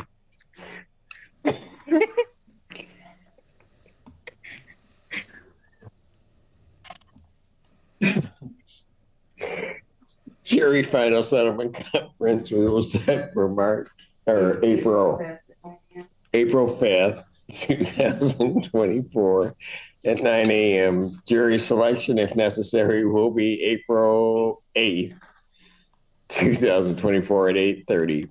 Both of those proceedings are in person. All right, sir. Bond will continue. Thank you. Vicky, you might have blocked that person. I think you can go into your settings and see who you blocked and remove people if you accidentally blocked somebody. Court calls the case People versus LaShawn Courtright. Assistant Prosecuting Attorney on behalf of the people. Bridget Coons on behalf of Ms. Courtright. I did have contact with Ms. Courtright this morning, who said that she has overslept. She's on some psych medications. She has to catch 2 buses to get here. So I was wondering if you could pass the matter. I was like, why would I pass it? Well, she overslept. She's on 2 medications and she has to get 2 buses to come here. So she intended to be here, but she's at this point running late. Oh, she's running late. Yeah. She's trying to get down here. Yeah. Okay, we'll pass it. Okay. Little Court B, calls case thank People you. versus Carrie Learstein. 5 months of support. Thank you very much, Little B. And good morning, Your Honor. Sam Bernstein with and on behalf of Carrie Learstein. Carrie, can you please state your name for the court? Carrie Learstein. Thank you. That's the correct pronunciation, so sorry. Judge, this is a case we've been waiting on mental health court. I've emailed her circuit court attorneys. I'm just waiting on a response back about her acceptance there. Okay. So I'm hoping for a 2-3 week adjournment to track with that. Adjourn it to February 21st, 2024, 9 a.m. What was this one about, this charge? This is the retail fraud at Myers one. Which one? Like, what is it? Retail fraud? What's Second degree. Second degree. 1 year offense. Okay. Okay. All right. I can talk to you. Thank you. Sad. Thomas, my podcast partner, says, lucky number 13. It's been fun being here with you all. Okay, so the People versus Thomas, is it no? Different Thomas. NOH. State of Michigan case. Thank you, Weatherwatch. So on behalf of the people. Thank you, Sam Bernstein for Mr. No. Paging Mr. At No. this time, Your Honor, it is a case for a formal hearing. Our officers are not present and we are unable to proceed. Move to dismiss, Your Honor. Oh. We're being able to proceed, case dismissed. The cops didn't show up. It was the trial date. Move to dismiss. I think there was more to it than that. Because they knew that was going to happen. Versus Blake Boynton. Little B, thanks for the super sticker. On behalf of the people. Good morning. Defender Warrants here on behalf of Mr. Boynton. Mr. Boynton, can you unmute and state your name for the record, please? Blake Armand Boynton. He has a ceiling fan. Thank you. That's a point in Your Honor, Mr. Boynton is going to be pleading guilty to retail fraud third. That is correct, Your Honor. The offer that has been extended is for the defendant to plead to an addict to retail fraud third. Tax code on that is 750.356D4. In exchange would be dismissed. There's no restitution at issue in this case. That's the lowest retail. Sir, can you raise your right hand, please? I think. Do you solemnly swear or affirm testimony you're about to give will be the truth, the whole truth, and nothing but the truth, so help you God? Yes, Your Honor. State your name again for the record. Blake Armand Boynton. All right, sir, it is this court's understanding that you're going to plead guilty to the charge of retail fraud in the third degree. That is a misdemeanor punishable by up to 93 days in jail, $500 fine plus court costs. The fine could be increased to 3 times the value of the property taken. If that's greater than $500, that would become the maximum fine. You understand that, sir? Yes, Your Honor. Understanding that, you still wish to plead guilty? Yes. And to that charge, how do you plead? Guilty. Now, you understand that by pleading guilty, you'll not have a trial of any kind. Yes. Because of that, you're giving up certain rights. You're giving up your right to call witnesses to speak for you at trial or to have this court compel their attendance. You're giving up your right to see, hear, and question all witnesses against you at trial. You're also giving up your right to be a witness for yourself or to remain silent and not have that silence used against you. And you're giving up your right to be presumed innocent until proven guilty beyond a reasonable doubt. You understand that? Yes. You understand you're giving up your right to appeal of right? Yes. Are you on probation or parole? Yes, Your Honor. Which one? Probation, I'm sorry.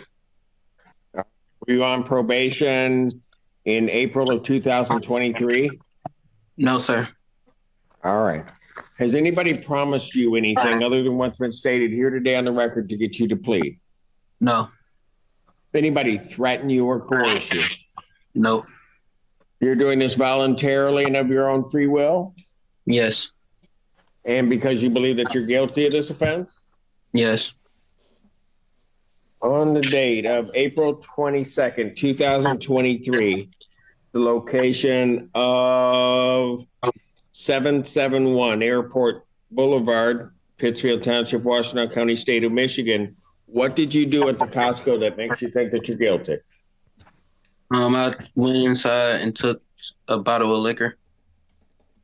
All right, and tried to walk out without paying for it? Yes. All right. The store was open to the public at the time? Yes. You didn't have anybody's permission to take that property, did you? No, Your Honor. And this bottle of liquor, this was offered for sale by Costco? Yes, Your Honor. Counsel, have I complied with the court rule? Would it be proper to accept this defendant's plea? The people are satisfied. Satisfied, Judge. Court will accept the defendant's plea of guilty to count 2, count 1 is dismissed. Defendant is referred to probation for pre-sentence investigation and report. Sentencing in this matter will be 28th at 1 p.m. February 28th, 2024, 1 p.m. Your Honor. Yes, sir. I do have another court date that day for Wayne County.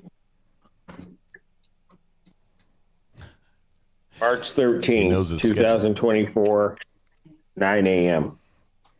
Okay. All right. Yes. Okay. Thank you. Thank you, sir. Thank you. Good morning, Kurt. Continue. Just court hopping today, trying to decompress from the last couple weeks. Case People versus Kyle Jackson. Kyle Jackson. Good morning,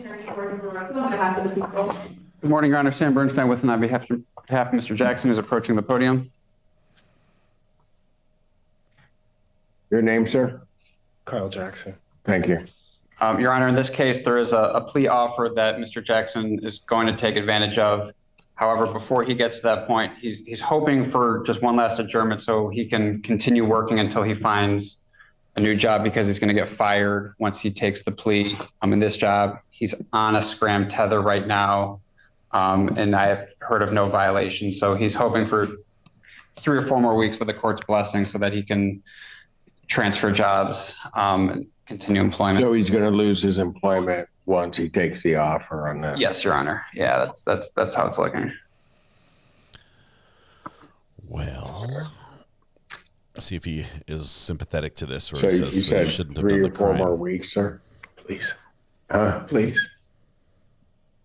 All right, let's do this. When's March 6th?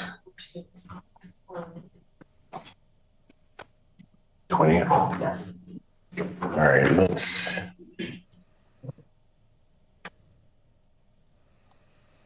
All right, here's what I'll do for you, sir. He's on a scram right now, and there's no violations that I have. Correct. Great. Yes, Your Honor. Right. Keep that up. I'll give you a little bit more time out so you can make the transition and do whatever, okay? That's awesome. So, March 20th. Thank you so much, Your Honor. 2024, 9 a.m. Judge Simpson is kind and generous, and to people who are. Court does call the case People versus Sanena Collins. Assistant Prosecuting Attorney Morgan Barroso on behalf of the people. Good morning, Assistant Public Defender Lauren Attorney on behalf of Ms. Collins. Collins, can you state your name for the record, please? Look at that poster in the background. I'm sorry. I'm sorry. State your name. Sanina Collins. Sania. Sanina. An adjournment to allow Ms. Collins more time to get her license. How much more time is it going to take? Well, I have a valid license. I'm just struggling with finding an insurance plan that's affordable. Oh, yes, that's correct. I apologize. What do you want me to do?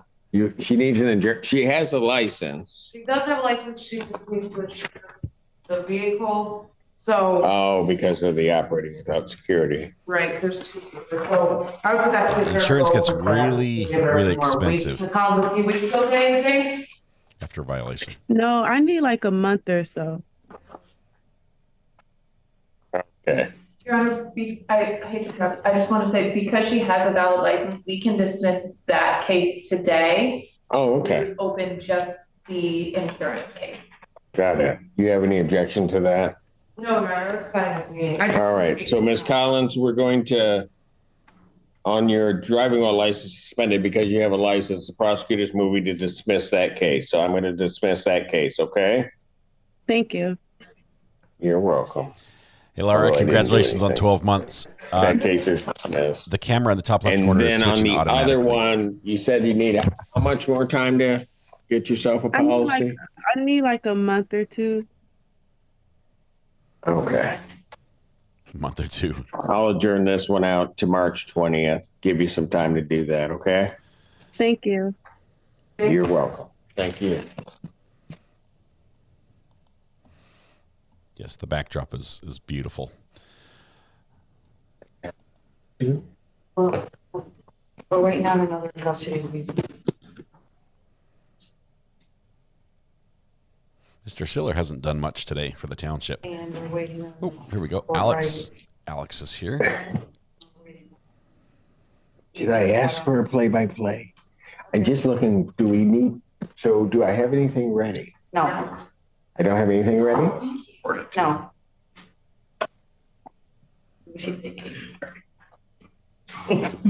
You've got a bad attitude. All right. So I don't think I have anything else I can do right now. No. Okay. So we will wait. Everybody can introduce themselves to Ms. Barroso. And then everybody will know once we come back. Court's going to stand in recess. Thank you. All rise. All rise. All right. Well, he's in recess. We're going to see if Judge Boyd is going there. There should be a showing up to court in pajamas penalty. Hoodies and pajamas are no-nos. You know, that's not cool. And a lot of T-shirts with big graphics and things also not the best. Although props to people who can pull it off and still represent their company with like a logo on their shirt.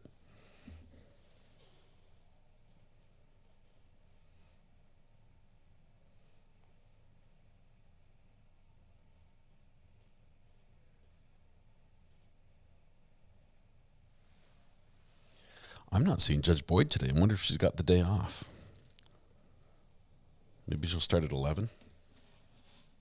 She's in Texas, so it's a little bit further out time-wise. All right, let's see. Do we have any other courts that you guys want to jump to that are interesting? This is a decompression day.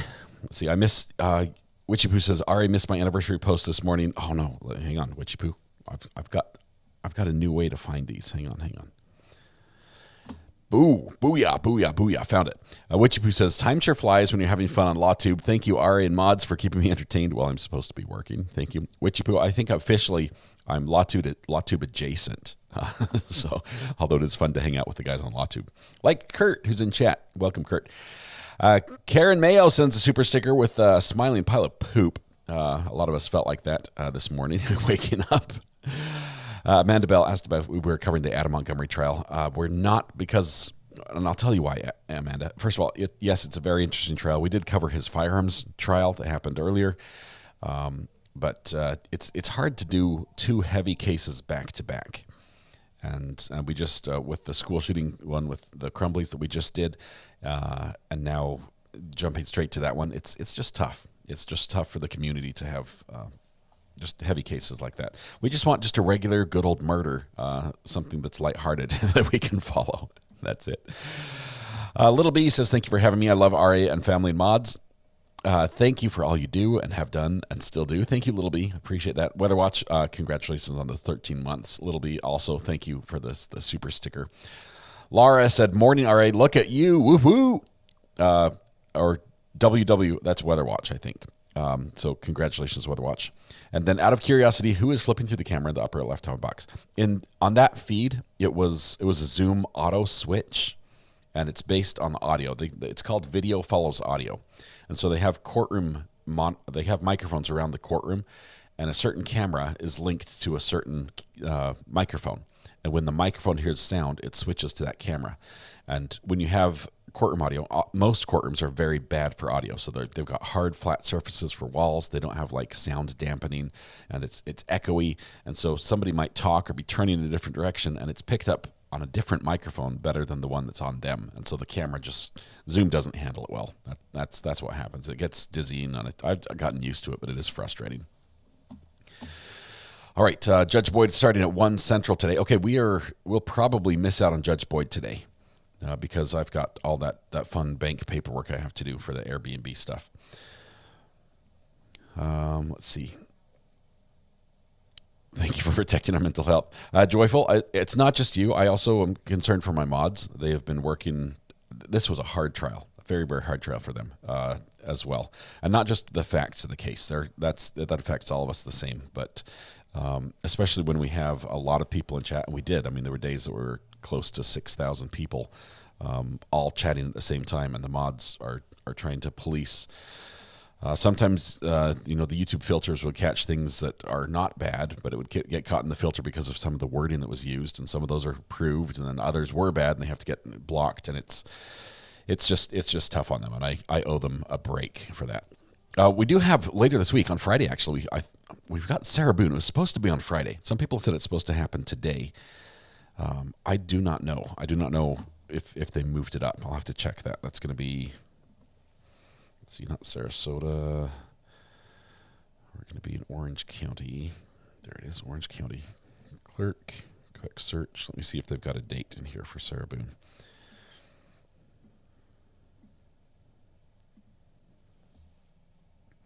I was in a meeting last night, and I was talking with a friend of mine who's a lawyer, and he just got out of a murder trial locally here in Pitt County. And I know I guess I can't share too much. He lost. The plea on the table in that case was not the murder trial. There was a drug trial that just ended. The plea on the murder trial is still going on. The plea on the drug trial, the offer was 3 years, and the guy said, "No, I won't take it," and he ended up getting 20. Ooh, bad choice. All right, so we've got the motion to withdraw, a hearing.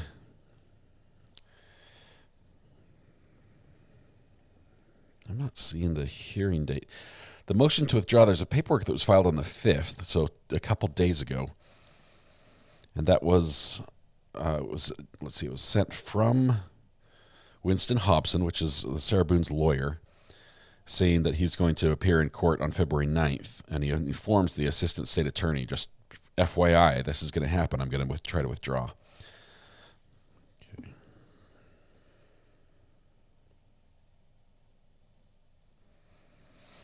Excellent. I will give a call to the person who just texted me. Thank you. So I don't see anything before February 9th for Sarah Boon. Maybe I'm reading it wrong, but it's not showing up on the docket if there is. All right. Judge Boyd has not started yet. Let's see. I bought a set of pajamas, so I meet the dress code for shopping at Walmart now, says Living Ghost. Oh, man.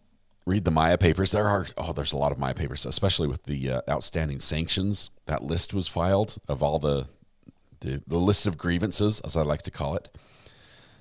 Good stuff. I sure hate to watch a trial somewhere else, but oh well, I guess that's life. Selena, I apologize. I know a lot of people want to watch the Adam Montgomery trial. There are some great LawTube YouTubers who are following that trial. It's just the timing between the two. Following this one the way we did, this Crumbly case the way we did, and just 9 hours a day of with the discussions and everything else, and the emotions that were in the case. I think we all need a break just to relax. We might do some catch up synopsis of some of that trial, but I don't think we can follow them both back to back. And we're getting some good news on some other stuff, so we might have some good news here soon. Let's see. Next time I'm down that way for a game, I'll check out your Airbnb. Smurf Anna, I think we're getting it booked for an extended stay. We've got a nurse starting a contract. She wants to come in and stay there. Okay. Vicky says, I can't back this up with fact, but for some bizarre reason, I still don't hate Sarah Boon. There's something about her that makes me pity her. Vicky, the longer this goes on, the more I feel this is not right. This is not right. You can't just hang somebody out to dry in court and just going to get pushed and pushed. Now, I don't know what her lawyers know, right? And I honestly, I don't think the judge knows what her lawyers know. But you should get your day in court. And if what she said is true, that she never waived her right to a speedy trial, which she has asserted. She says, I've never signed anything to waive my right to a speedy trial. The document on the court website is not searchable. There's no scanned copy or something. It was waived by her attorney, and she says, I never gave him permission to do that. Then she might have cause to say this needs to be dismissed with prejudice. And I don't think she's not guilty. For me, it seems It seems the evidence is quite compelling in that case, right? We have a video that she took as the only person in the house filming her having put the defendant or put the victim in the suitcase and mocking him and, you know, intentionally doing it. To me, that looks like it's a pretty easy conviction for a prosecutor to get. But justice needs to follow the law. And if the law is you have a right to a speedy trial and you do not get that, that's not met. And they don't. I mean, she's sat there for years. She might get away with this. I don't know. Uncivil Law says, due to this point, if I were the judge in Sarah Boon, you better believe I'm ordering an ex parte in camera with the defense lawyer, and you better explain why you want to withdraw really convincingly. Kurt, there was one of the previous lawyers who tried to withdraw. The judge denied. He's like, look, you need to make this very clear why you want to withdraw. And he came back and he's like, Your Honor, I cannot tell you because of attorney-client privilege. And I'm not sure if the judge in chambers could pierce that, or if the lawyer would be allowed to share that. But yeah, he's like, just trust me, please. And this last one has said that there's even ethical concerns with going forward. If she walks, it would be insane. I agree. But at the same time, Melstar, how would you like it if any one of us, for whatever we were charged with, were held indefinitely, okay, for years without a trial? I would say, yeah, there's compelling evidence that she's guilty, but we still don't hold people because we have good evidence. They have to be found guilty. They have to be judged to be held that long. I believe her actions are a strategy, Susan. That's next level stuff. I don't think she's capable of that level of strategy, especially from day one. Ariel, this is where I stand. If she didn't actually waive speedy trial, I don't like that she's sitting in jail. I agree. All right, we're in a police state, so that's kind of how it goes now, says Wheeler 925. Started snowing here in Utah. Selena K, I think you've got that storm that hit California. I think you're supposed to get a ton of snow. And it's probably just going to roll across the United States. Sandy says, I asked Peter, on the lawyer that question on her waiving right to speedy trial, and he said she did waive, but not sure where he got that from. I can tell you where I see it. If you go to the Orange County Clerk of Courts website and search for Sarah Boon, her case number is 2020 CF 002603AO. And in the docket, events page, you can scroll all the way down to nearly the bottom, and we have a entry for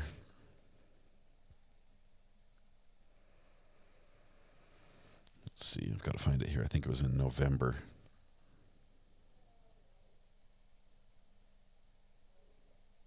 Oh yeah, 11/2 of 2020. There's a waiver of speedy trial entry. Now there's no attached documentation, but the waiver of speedy trial is one that your lawyer cannot make for you. You have to, I believe in Florida, it has to be a written. The defendant has to sign, like physically sign that away, and then the lawyer can do that. But it has to be on the record. Well, if the attorney can't or won't explain it further, motion to withdraw is denied. You can always surrender your law license if you feel strongly about it. Else, we're going to trial. The funny thing on this one, if you look at the last letter from Sarah Boon, I say it's funny, but the interesting thing is that she went out, from what I read, she hired that private investigator or contacted the private investigator herself to get him brought on. And then the lawyer sort of facilitated the payment or the approval of that. And then, so this is like her personal private investigator because she's used the private investigator to try to contact her lawyer. You cannot make this up. She's got her private investigator who is on prison break investigations to try to find out, where's my lawyer? Help me find this guy. Prison break investigations, that's it. Any idea if she's had a psych eval? I have not seen that. I don't know if one was ordered. Let's see. We could go through all the. I mean, it's pages and pages of filings. This has been for years. I haven't seen what was decided regarding the additional I'm looking at January 16th of this year. Defense motion to continue. Court's comments. Granted. Final continuance in all bold. So, yeah, that might change because after that, the hearing was canceled. All right. Let's see. No Judge Boyd yet. Judge Simpson has switched to his criminal docket. Let's take a quick peek. I don't show he's started yet. Let's see. Was Judge Boyd live? Hang on. No, that's not live.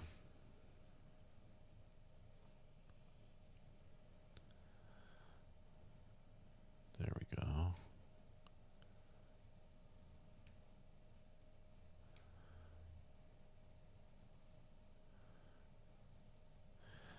Okay, he's switched to his criminal docket, but I'm not showing that he's actually starting anything yet. It hasn't come back. I'm showing this right here. So we'll keep that in the background just for a minute, as Mr. Alex is preparing to make his appearance. I think he starts in a few minutes after the hour, and it's 11:03, so maybe 11:07 he'll start. All right. Let's see. Vicky says, I'm pretty sure she could use the battered woman defense. I think that was one they were looking into with one of their experts. That was at least tossed around in court briefly about an expert who was pursuing that angle. The problem they might have is you've got Sarah Boon, who desperately wants to tell her story. She said from the first day she can't wait to get her story out there and let it be told, the truth as she knows it, that it wasn't intentional. And so you have a lawyer who's looking at the facts and saying, this is the best defense I can put out, and this might be battered woman.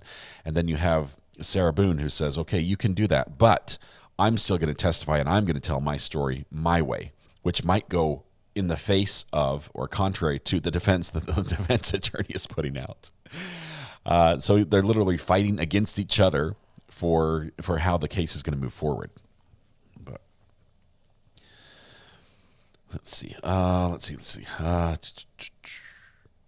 Judge Boyd had to be somewhere this morning, so I'm not sure if she's in this morning. She'll be in this afternoon. Thank you, Jeff Pish. I think they've been having trouble securing an expert. Susan, yes, specifically securing an expert for the amount that the court will allow them to pay. Because this is a public defender, every time you get an expert, you have to basically go to the court and say, we're requesting permission to have this person brought on and paid the going rate. And the people they've found charge a lot more than the going rate. I don't know if they're saying, if you want me to ruin my career on this case, you're going to have to pay me a lot more than the $10,000 that's allotted. TNC, Sarah Boon did record it. She laughed at him when he was pleading for help and then went to bed. Yep. The interrogation of Sarah Boon covers that case so thoroughly, and the argument that the prosecutor is going to use, especially about intentional, where intent was shown, when she intentionally went upstairs and left him there, having literally heard because he was telling her, and she recorded and responded and kept the video on her phone, that he was struggling to breathe. I have not heard Ty Tucker's response to Prosecutor Ward's statement. Filing motion to dismiss with new judge when chosen. Kathy, I know the existing judge, the judge he had last time, was that Mark Jones? I think it was Mark Jones. Disqualified himself from the new trial. Mary Tedeschi says, love you, RA, family mods and chat. Thanks for everything. Mary, 6 months. Thank you for being here for 6 months. That is absolutely wonderful. Let's see, how can she unintentionally zip him in his suitcase, film herself saying, for all the times you were bad to me, and he was pleading to get out, kick the suitcase around, then go upstairs? I don't know about the kick the suitcase around. We do know that there are some injuries that George sustained that aren't explained just from him simply being in the suitcase. They would be more consistent with an impact of some sort, either, and we know the two most likely locations or methods of that would either be the stairs, if the suitcase, which was upstairs, was rolled down the stairs with George in it, or the baseball bat that was found nearby the suitcase. Those are all possibilities. We'll probably get more when this goes to trial. The prosecution will probably have more evidence about that.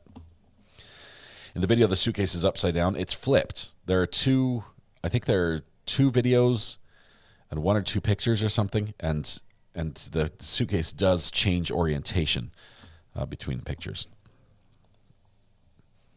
I think that's why she's had so many lawyer problems. None of them agree with her, and she's right. It was not intentional. All right. Let's see.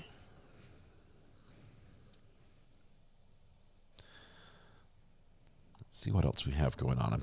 If any of you guys see any courts that are happening out there, it says live police chase on my screen, but it's not. This is an old one, so sorry. Don't get your hopes up. This was from 7 years ago. Live police chase 7 years ago.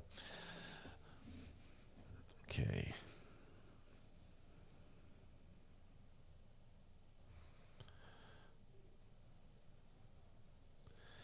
Let's see who else we have. Any other courtrooms?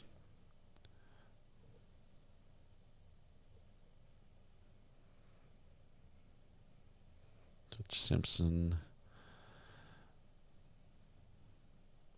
Judge Kenneth King. He's got a slow courtroom. Every time we've gone there, it's not been what we wanted. Let's check out the trials.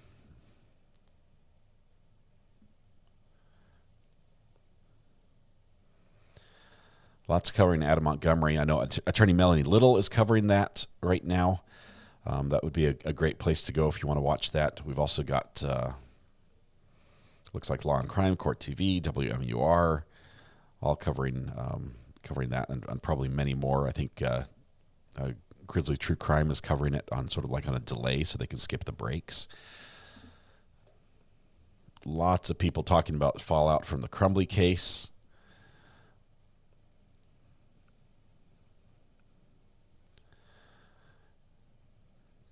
Missing mom murder trial. That's I think Brandy's covering the missing mom murder trial in the evening catch-ups. I'm not sure if she's live right now. I don't see it.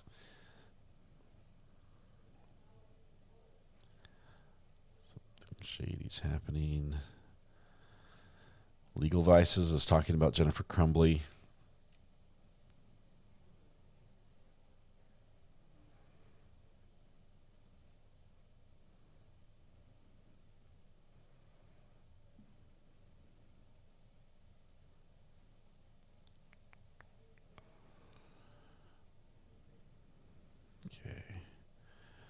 Jefferson County Court of Law. Let me see if we can bring this one up. Let's see if this one's allowed. Haven't been here before. This is Terrence Holmes' personal meeting room, Jefferson County Court. It's a Zoom feed.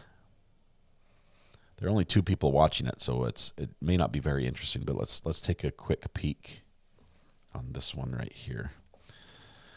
Ready, go. Do we have audio?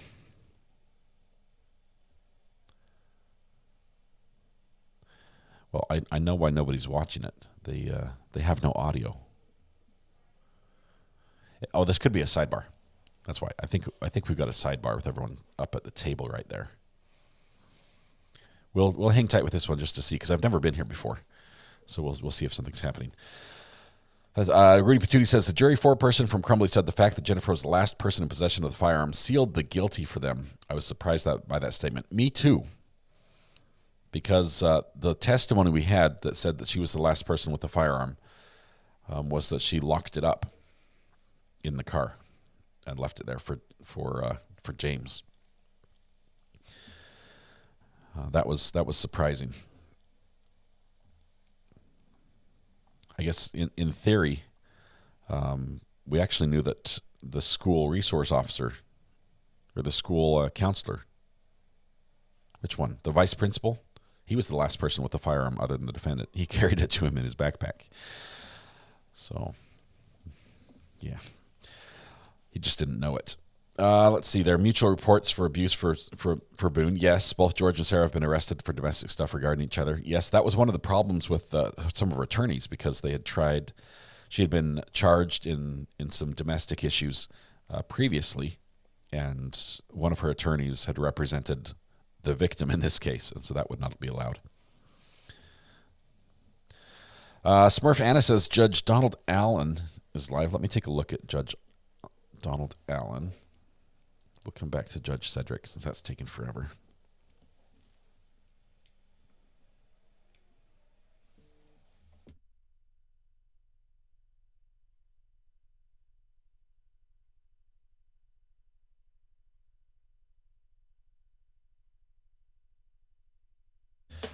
Okay, we have a ton of faces here. Let's go ahead and jump over here while we wait.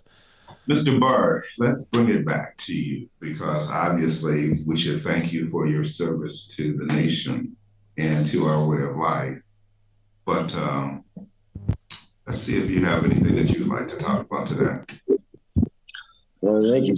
Kind of under the weather right now, but the biggest thing I got going on is I've just been working with my sponsor quite a bit right now, and he's really kind of just helping me work through, life and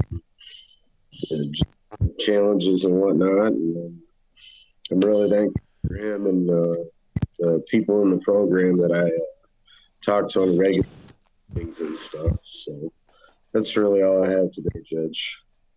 I sure hope you feel better. You sound a little bit congested, so I won't keep you, okay? Looks like we're going to see you back on March 6th, okay? March 6th? March 6th. I think, not that far away. I think this is Veterans Court. Thank you, Judge. I feel better. Too many faces. There are quite a few. Mr. Bozeman, Rico. Good morning to you, sir. How are you? I'm doing pretty good. How are you? Okay, the audio's Mr. tough Barr, on can this. you mute yourself? I think we're getting some. There we go. Thank you. Okay. So just about bailed. Bozeman is with Lance. Surprised Lance hasn't popped on. There he My is. apologies. I missed it. So we're talking about Rico, right? Yes. Yeah, Rico's doing amazing. He's facing his 5,080th situation since being in recovery. Currently, having an issue with his job and unemployment, and it's causing some issues for him. But the good news is Rico's not doing his typical, stick to myself and spiral in my own head, right? He is actually talking about it, and he says, I'm not getting ahead of myself. I'm not gonna freak out about it. And there's an expression that is kind of cheesy, and I don't like to use it, but Rico is trusting the process, and I'm really glad that he's taking that opportunity to do that.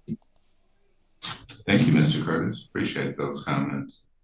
Let's go to, looks like he is over.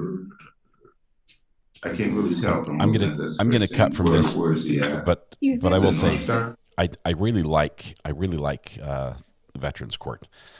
In a little way, it feels like an AA meeting, okay, because of the level of support, the openness, the ability to speak. It's much more informal. I think at times the judge is much more laid back, and there seems to be genuine concern for each of the individuals there. I love it. I love it. It's probably one of the best things we do for veterans is if they get in trouble afterwards is the Veterans Court. All right. So apparently Adam Montgomery waived his presence at his trial. And I'm not sure if the judge is going to let that fly, but I guess so. So that's an interesting case, and that he has the jury pool is 14 women and 3 men. That includes the alternates.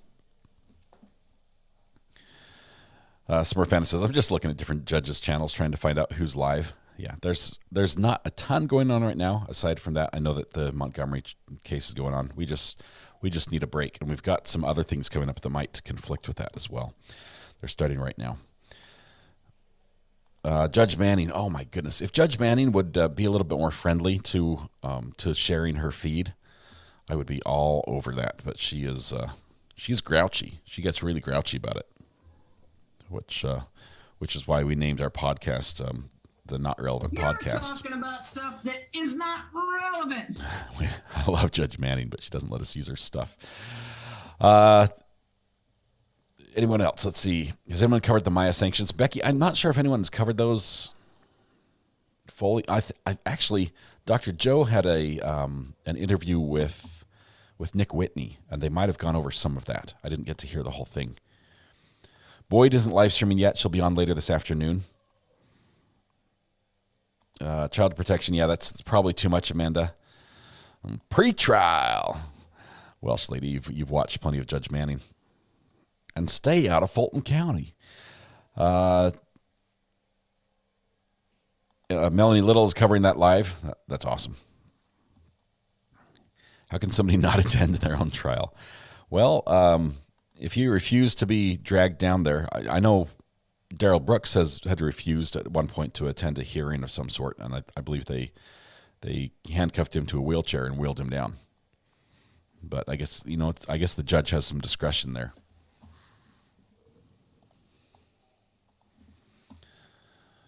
Judge Boyd said yesterday she had to be, I think, at a military base this morning, so no morning session. They should make them, to be fair.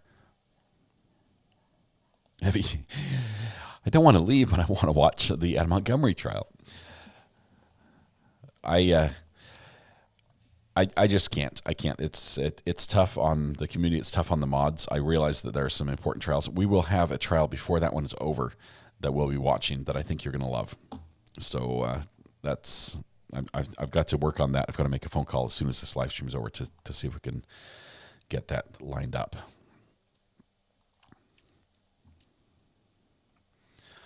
I like Court TV, but they always fall behind, and I hate being late. It's the breaks they take to explain things. Secondary trauma is real. It's great to take a break from this stuff. Vicky, yeah. This is like a mental health break for us. And I appreciate my mods too much to throw them back into the blender because that was really rough. My wife jumped on and helped moderate yesterday, and today she's like, oh my goodness, I'm spent. I'm exhausted emotionally from doing that. Not just chat and mods, Ari, you also need a break, and we understand that. Hey, yes, I understand that, but I get a lot of a break just from hanging out with you guys, just from the conversation, from the chat, the way we're able to talk about things even when we disagree. That for me is very therapeutic. So you guys are like my therapy session. You're all my therapist. And I just get to lay on the couch and tell you what I'm thinking. But awesome. It's fine if you guys are watching the other trial somewhere else. That's great. We don't want constant updates in here, but occasionally if something big happens, that's appropriate. Let's see. Sorry, I'm leaving you soon to pop to Grizzly. Something going on in the Delphi case and something else about a motion to dismiss as someone destroyed evidence. Enjoy the rest of your day. Tell them hello over there. She does a great job. We rated her channel the other day when she was on with, I believe, Bob Mata. How about Shanna Gardner? Libby, the one we're trying to jump to would conflict. We'd have to start and then bail on it. So I think we're going to have a little bit of downtime and then pick up another one. Thurston County is all the way across the country in Pacific Northwest area.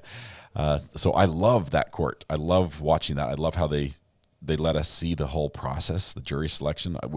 The last trial we watched up there, they let us hear all the sidebars as well. Yeah, it's because it's on the West Coast. It doesn't start till our lunchtime. Greeners, what's your copay? Fun fact: I self-insure. Yeah, YouTube does not offer insurance, so I just get to pay for it all myself. This channel is my therapy too. We always come back home. I love that you guys come back, and I love it that you guys watch other things. We don't all have the same interest, and sometimes there are cases that are very important to us that are not important to others, and vice versa. Cast the Sass, just send the bill. It probably won't get paid, but you're welcome to send it. Let's see. Sandra, thank you very much. Have fun watching that case. Pamela the Camel. The one we want to watch, fingers crossed, if everything works out beautifully, is the Judge Tracy Soderstrom, I think it is, Soderstrom, in Oklahoma. If everything works out, she is the judge that was texting during a murder trial, and 600 texts back and forth with the bailiff, mostly, I think, inappropriate based on their timing and their content. And there's the issues with the pink chair photographs and everything else that the judge took. There's a lot of stuff in that one, and it would be really, really good. Not Relevant podcast is going to be tomorrow, Lynn. I believe it's on Thursdays, right, Thomas? Tomorrow at 8 p.m. we'll do that. I need therapy after yesterday. Let's see. I keep seeing if something happens here, but they're not. A lot of people walking around, but no audio on this channel. Let's watch to see if Judge Simpson has come back to his criminal docket.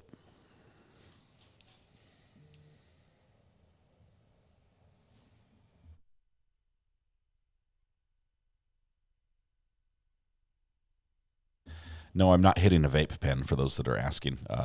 This is a remote control that I'm talking into. I'll leave myself unmuted.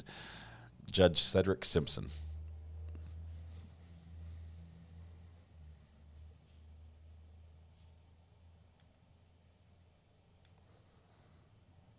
Okay. Oh, he's back. He's back. Let's jump over there. Somebody's property taken that's greater than $2,000, that would become the maximum fine. Do you understand that?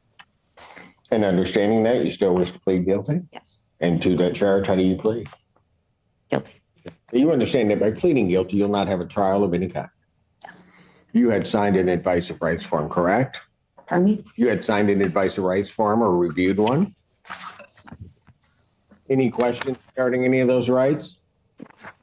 Look at paragraph 5 on that form. Those are your rights which are part of a trial. By pleading guilty, you'll be giving up those rights as well as all the rights on that form. I'm going to make a quick call here off the air. Yes? Yes, sir. All right. You understand you're giving up your right to appeal of right? Yes. Are you on probation or parole? No. Has anybody promised you anything other than what's been stated here today on the record to get you to plead? No. Anybody threaten you or court? No. You're doing this voluntarily? Yes. Of your own free will? Yes? Yes. And because you believe that you're indeed guilty? Yes. All right. October 26, 2023, at the location of 3825 Carpenter Road, Pittsfield Township, Washington County, State of Michigan. What did you do at the Meijer store that makes you think that you're guilty? I went in and I got about $200 worth of groceries that they said it was skip scan. Okay. You skip scanned them, meaning as you were going through, you didn't let the beep happen or anything like that, correct? All right. Store was open to the public at the time? Yes. You didn't have anybody's permission to do thing? that, did you?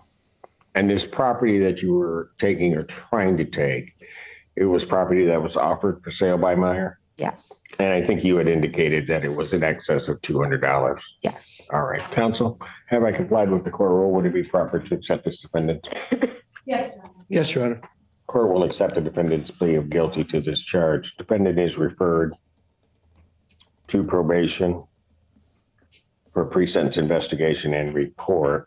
Sentencing in this matter will be February 28th at 1 p.m. February 28th, 2024, 1 p.m. Your Honor, I do just want to note for the record that this was sentencing is supposed to be under prosecutor's deferred. Also, there is no restitution at issue. There's no restitution. Okay. Correct. No restitution. Right. As to the defendant's bond, consider bond at a $5,000 personal recognizance bond.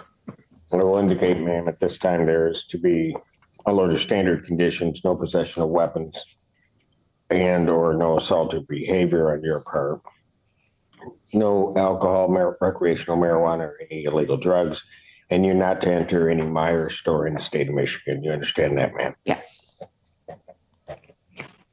Thank you.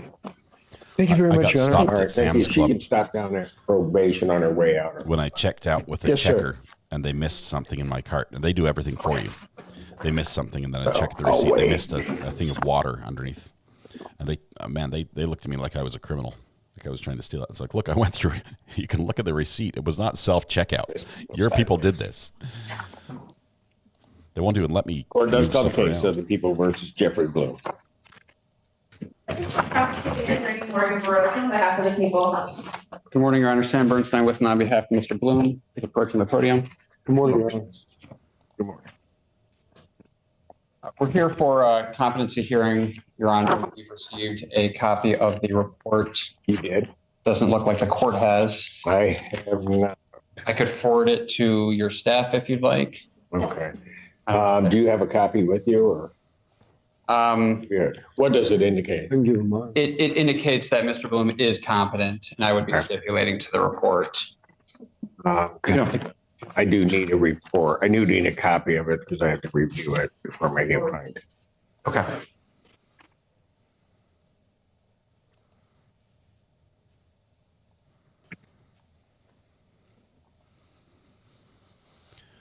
Waiting for a copy. Presuming that is going to be the finding, and I'll wait so I can at least review it. What are we going to do on this case? Right now, Your Honor, we're going to be asking for an adjournment of 2 weeks. There are certain discovery requests. We've reviewed the police report.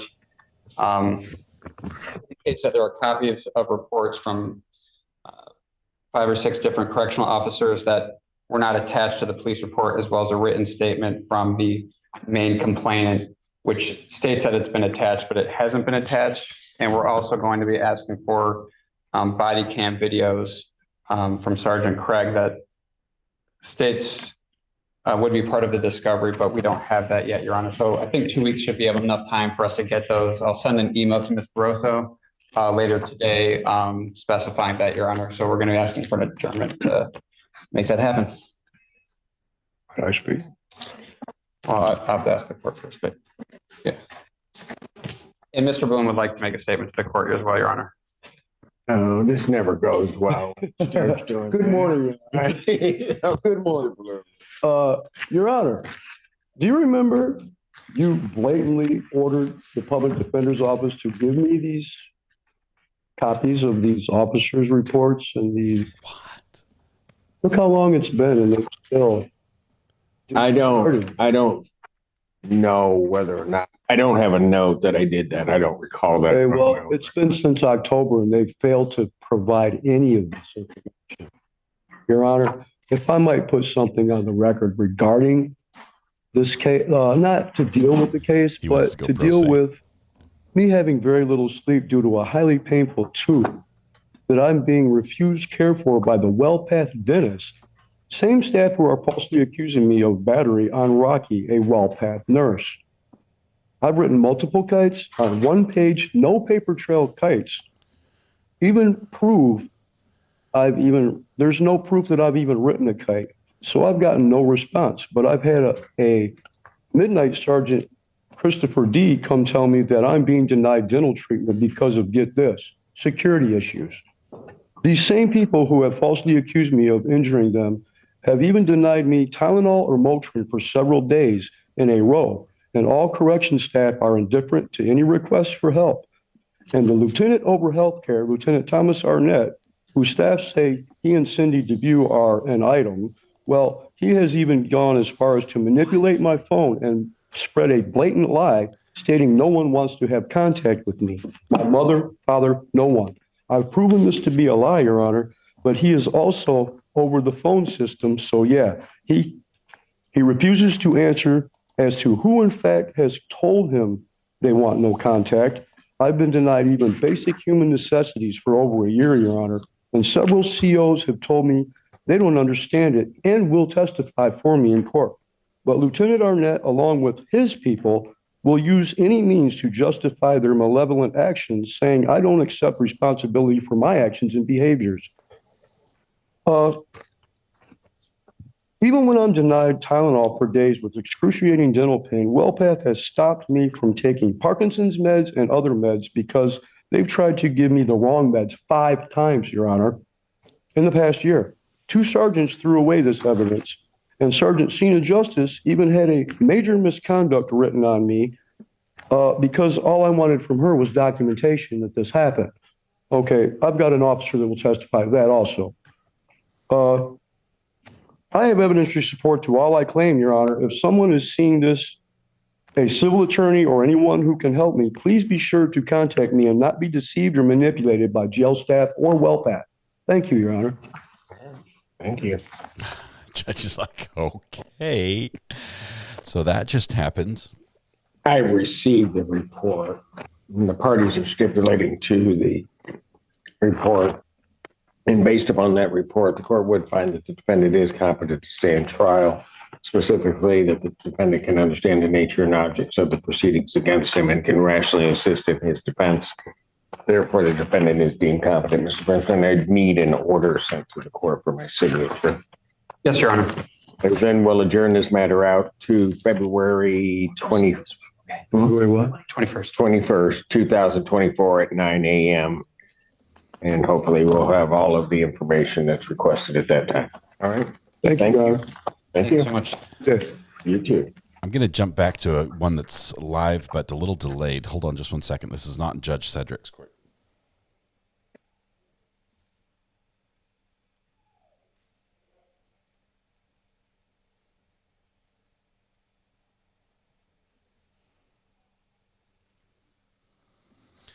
Okay, let's jump to camera 6 here really quickly.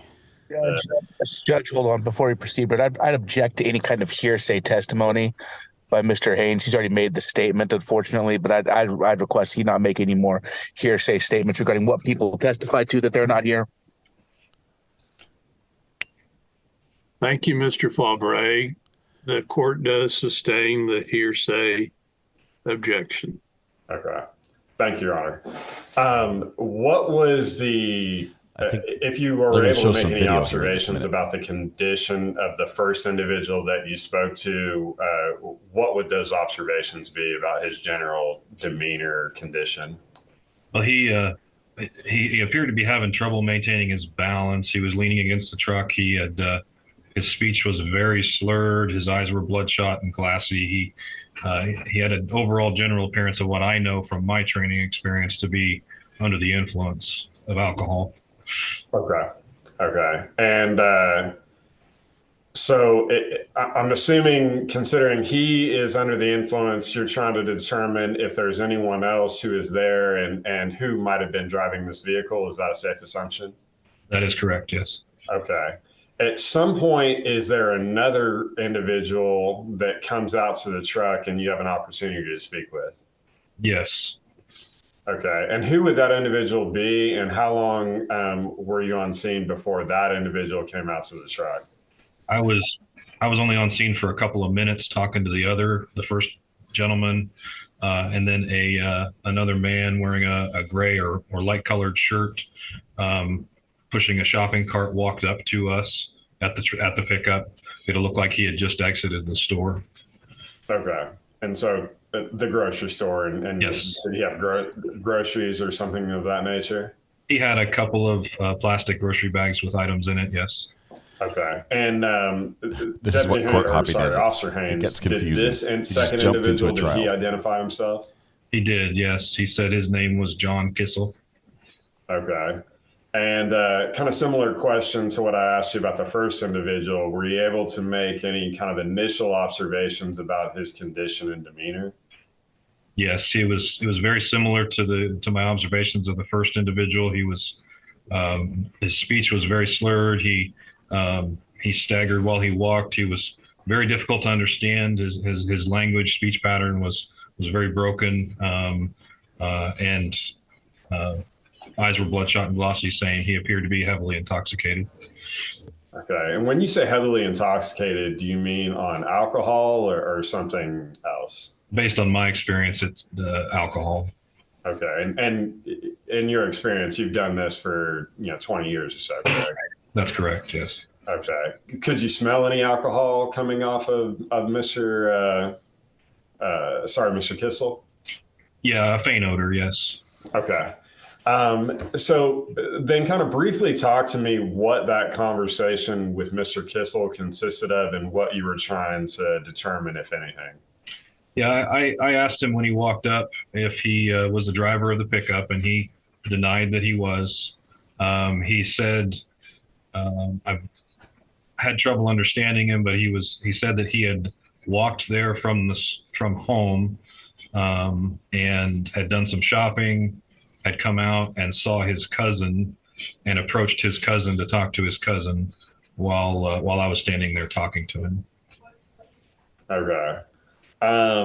And so if you're trying to determine the driver of the vehicle, it sounds like both of them are intoxicated, correct? Yes. Or at least through your observations. So if you're trying to determine which of these two individuals is the driver of the vehicle, did you check any video that might have been available? Yes, I did. The store had surveillance video that showed the parking lot, multiple different views. And I didn't check the video that night. I had another officer do that, and they reported to me that they had seen both the indivisions. Mr. Judge, hold on. I think we got multiple issues here. First of all, we don't have the video being shown. Secondly, it sounds like he's about to testify to what other officers told him.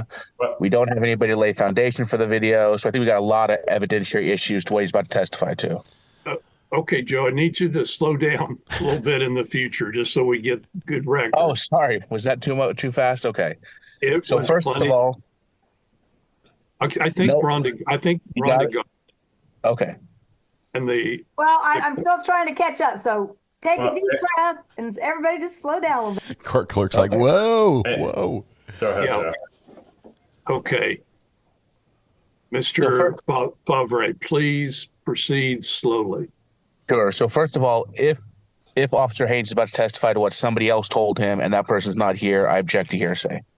Second of all, if there's no foundation for this video, which we are hearing testimony about, I would object to any testimony about that video, which is, from what I understand, not being shown and there's not been proper foundation laid for. So I would just object to any testimony about some video that there's no foundation for and is being given in a hearsay manner. Thank you, Mr. Favre. In response, Mr. Sweeney. Well, Your Honor, I think Mr. Favre jumped the gun a little bit. I think there's likely to be testimony from the officer about his personal observations. And as long as the video is not being shown, which there is a video, it should have been provided to defense counsel. Well, I have it. I didn't get it. Right, whatever it's worth. I have it. As long as the video is not being shown, I'm not sure that a foundation objection needs to happen. I mean, certainly he can testify to what his own observations are regarding what he's personally seen, and that was going to be the state's only question, is what he personally observed. But what he's testifying to, from what I understand, is going to the truth of the matter to a person that's not, to an item that's not there to review, right? So it's very similar to a hearsay in the sense of, if he's talking about Mr. Kissel's here, and he's the person who's being accused. And if he's testifying to a video, which we don't have, which we can't see, I object to that testimony. I think that's not proper testimony if it's not being shown, and he's saying it towards the truth of the matter, but there's no evidence that we have to review it, or anyway, I have an objection to that. Thank you, Mr. Favre. I think, Mr. Favre, you're jumping the gun a little bit, and I'm going to go ahead and overrule the objection. Please proceed, Mr. Sweeney. Thank you, Your Honor. I'll try to direct my question a little bit more specifically, Officer Haynes. Did you personally have a chance to review the Dillon's security camera footage? I did, yes. Okay. And Officer Haynes, and I'm assuming that they have footage of the parking lot and the inside of the store. Is that correct? That's correct, yes. Okay. And when you reviewed the footage, were you able to see the truck that you spotted that night in the same position on the security footage? Yes, I did. Okay, so the same truck appeared to be in kind of the same location, correct? That's correct. Okay, did it appear to be kind of the same time of night or day? Yes. Okay, and you had contact with both of these two cousins, both of these individuals that night, and had an understanding of what they both were wearing on that night, correct? I did, yes. Okay, and when you reviewed the security footage, the individuals associated with this truck, were they wearing the same clothing that they were wearing the night that you spoke with them? Yeah, the clothing description that I witnessed when I spoke with them was the same as what I saw in the video. Okay. And then on the security footage, I mean, at some point, I'm assuming that you would have seen yourself show up on the security footage. Did you see that at any point? Yes. Okay. So, I mean, it sounds like you can be reasonably assured that the footage that you're reviewing happened on it's the same night that you were out there with the same individuals you were speaking with, correct? That's correct. Okay. And when you reviewed this, we're going to see the footage here in a bit. Tell me what you reviewed as far as specifically who was the driver of that vehicle, or what individuals were exiting what areas of that red truck with the Get Her Done on the back. When I reviewed the video, it showed the red pickup pull up into the parking lot. It stopped in what appeared to be a legal parking stall, and then it backed up to the position that it was when I found it, which was not in an actual parking stall. After a minute or two, I witnessed, because the way the video was situated, this passenger side of the pickup was visible. I witnessed somebody in a black shirt, dark clothing, get out of the passenger door and walk around the back of the pickup, and then out of sight on the driver's side. Within a minute, that same individual and another individual wearing light colored shirt walked around the front of the pickup from the driver's side. So it led me to believe that the individual with the light colored shirt had gotten out of the driver's side of the vehicle. Okay. And so you had contact with both of these individuals. Which one of these individuals, the light colored shirt or the dark colored shirt, was John Kissel? He was wearing the light colored shirt. Okay. Was there any other facial observations or anything else that you might be able to distinguish Mr. Kissel from the other individual that you particularly noted? Yeah, Mr. Kissel has a very long beard and different colored hair than the other individual. Okay, and I think we've got a DUI case here. Security camera video, were you able to observe the long beard?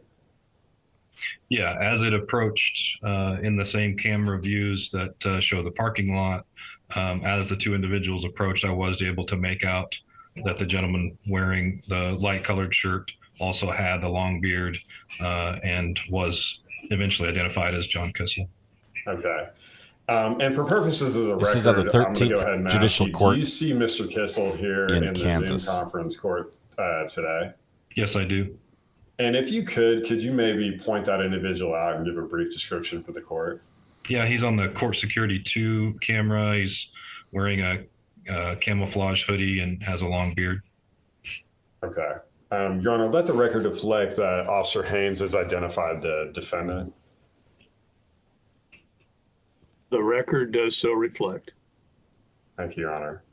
And so, Officer, it sounds like you believe Mr. Haynes to be the driver of the vehicle from what you've observed so far.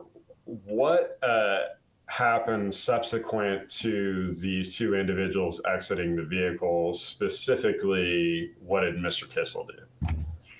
I watched both individuals walk from the pickup toward the front door of the store. Mr. Kissel appeared to be stumbling. He was having trouble walking, and they walked into the front door of the store. and immediately started doing something with the electric scooters that they have at the front. And then after they messed with those for a couple of minutes, they walked inside the main front door of the store. Mr. Kissel was pushing a shopping cart, and the camera view showed a very clear image of his face and what he was wearing at that point.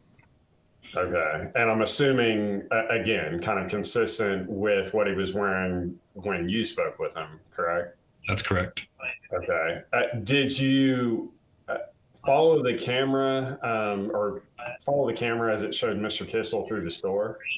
Yes. At any point, did you ever see Mr. Kissel consume any alcoholic beverage inside the Dillon store? Not from any of the views that I was able to see, no. Okay. And then I'm assuming that at some point, Mr. Kissel exits the store, correct? Yes, correct. How long would you estimate that he was inside the store before he exited in your review of the security camera footage? I don't have I don't recall the exact amount of time. I would have to refer to my notes or the video.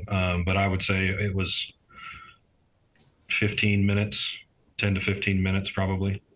Okay. And then in your review of the security camera footage, at some point, do you see Mr. Kissel come out and start speaking with you as you watch yourself on the security footage? Yes. Okay. And did any of that appear to be altered or edited in any way? No. Okay. And then you start to have your conversation with him. Were you wearing body camera, Officer Haynes? Yes, I was.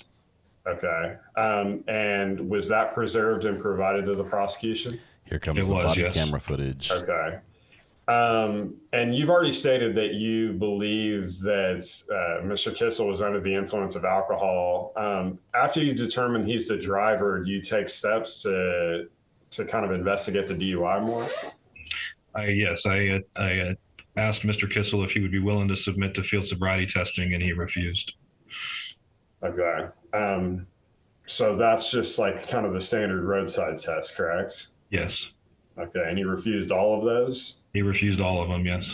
Okay. And based on your training and experience, given the observations that you currently were observing of Mr. Kissel, did you feel like you had enough probable cause to place him under arrest?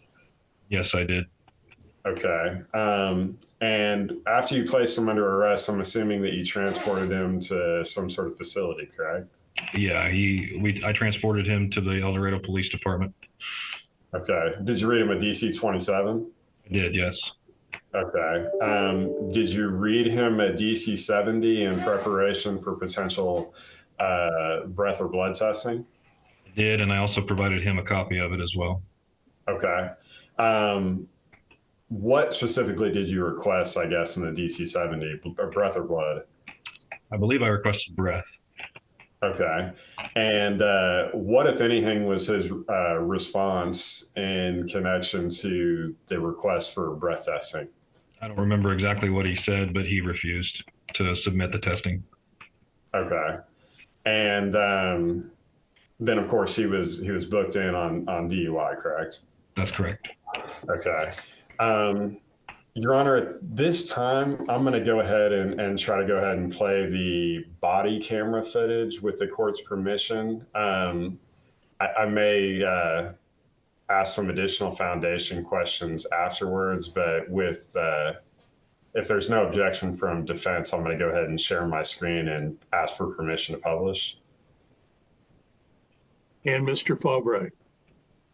Judge, the body cam footage, I think, does capture the statements of both individuals. And I think that the only objection I would have would be if there's any statements made by the other individual in question who was present. I would not want those statements to be played as he's not here.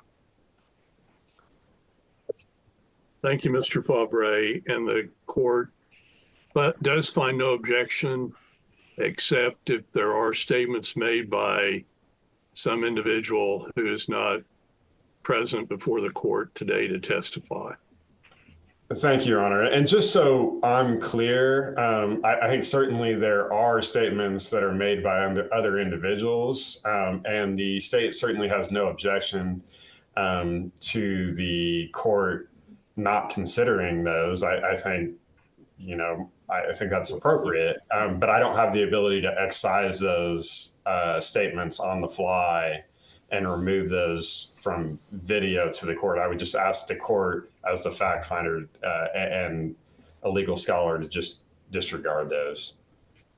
Well, the court will excise from consideration any statements made by third parties. This is not a jury trial. Before the court today. The judge says, I'll just disregard those. Testimony. Thank you, Your Honor. Here comes the video. So you may proceed with showing the body camera footage. Thank you, Your Honor. And I apologize for kind of speaking over you there. Judge, are we off the record for showing? We are off the record. I'm going to go ahead and share my screen real quick. Thank you. Okay. Can everyone see that so far? Judge, I can see it says, get her done on the back of the truck. Okay. I'm going to go ahead and play. We are off the record, and we'll go back on after we see the footage. So the court recorder doesn't have to type all this. Your cousin did? Okay. I was wondering why you were parked so weird. Who's your cousin? Where's he at? He's inside. What's your cousin's name? James. I'm sorry. Kissel? Okay, well, how about you? James what? Raymar. Okay. You got an ID, your driver's license or anything? Yeah. He does. Okay. All right.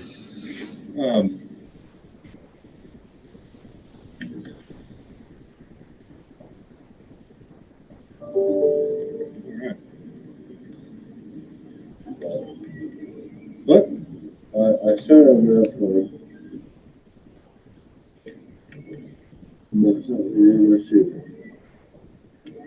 Thank you. He might be slurring his words just a wee bit. 319-27 Kansas.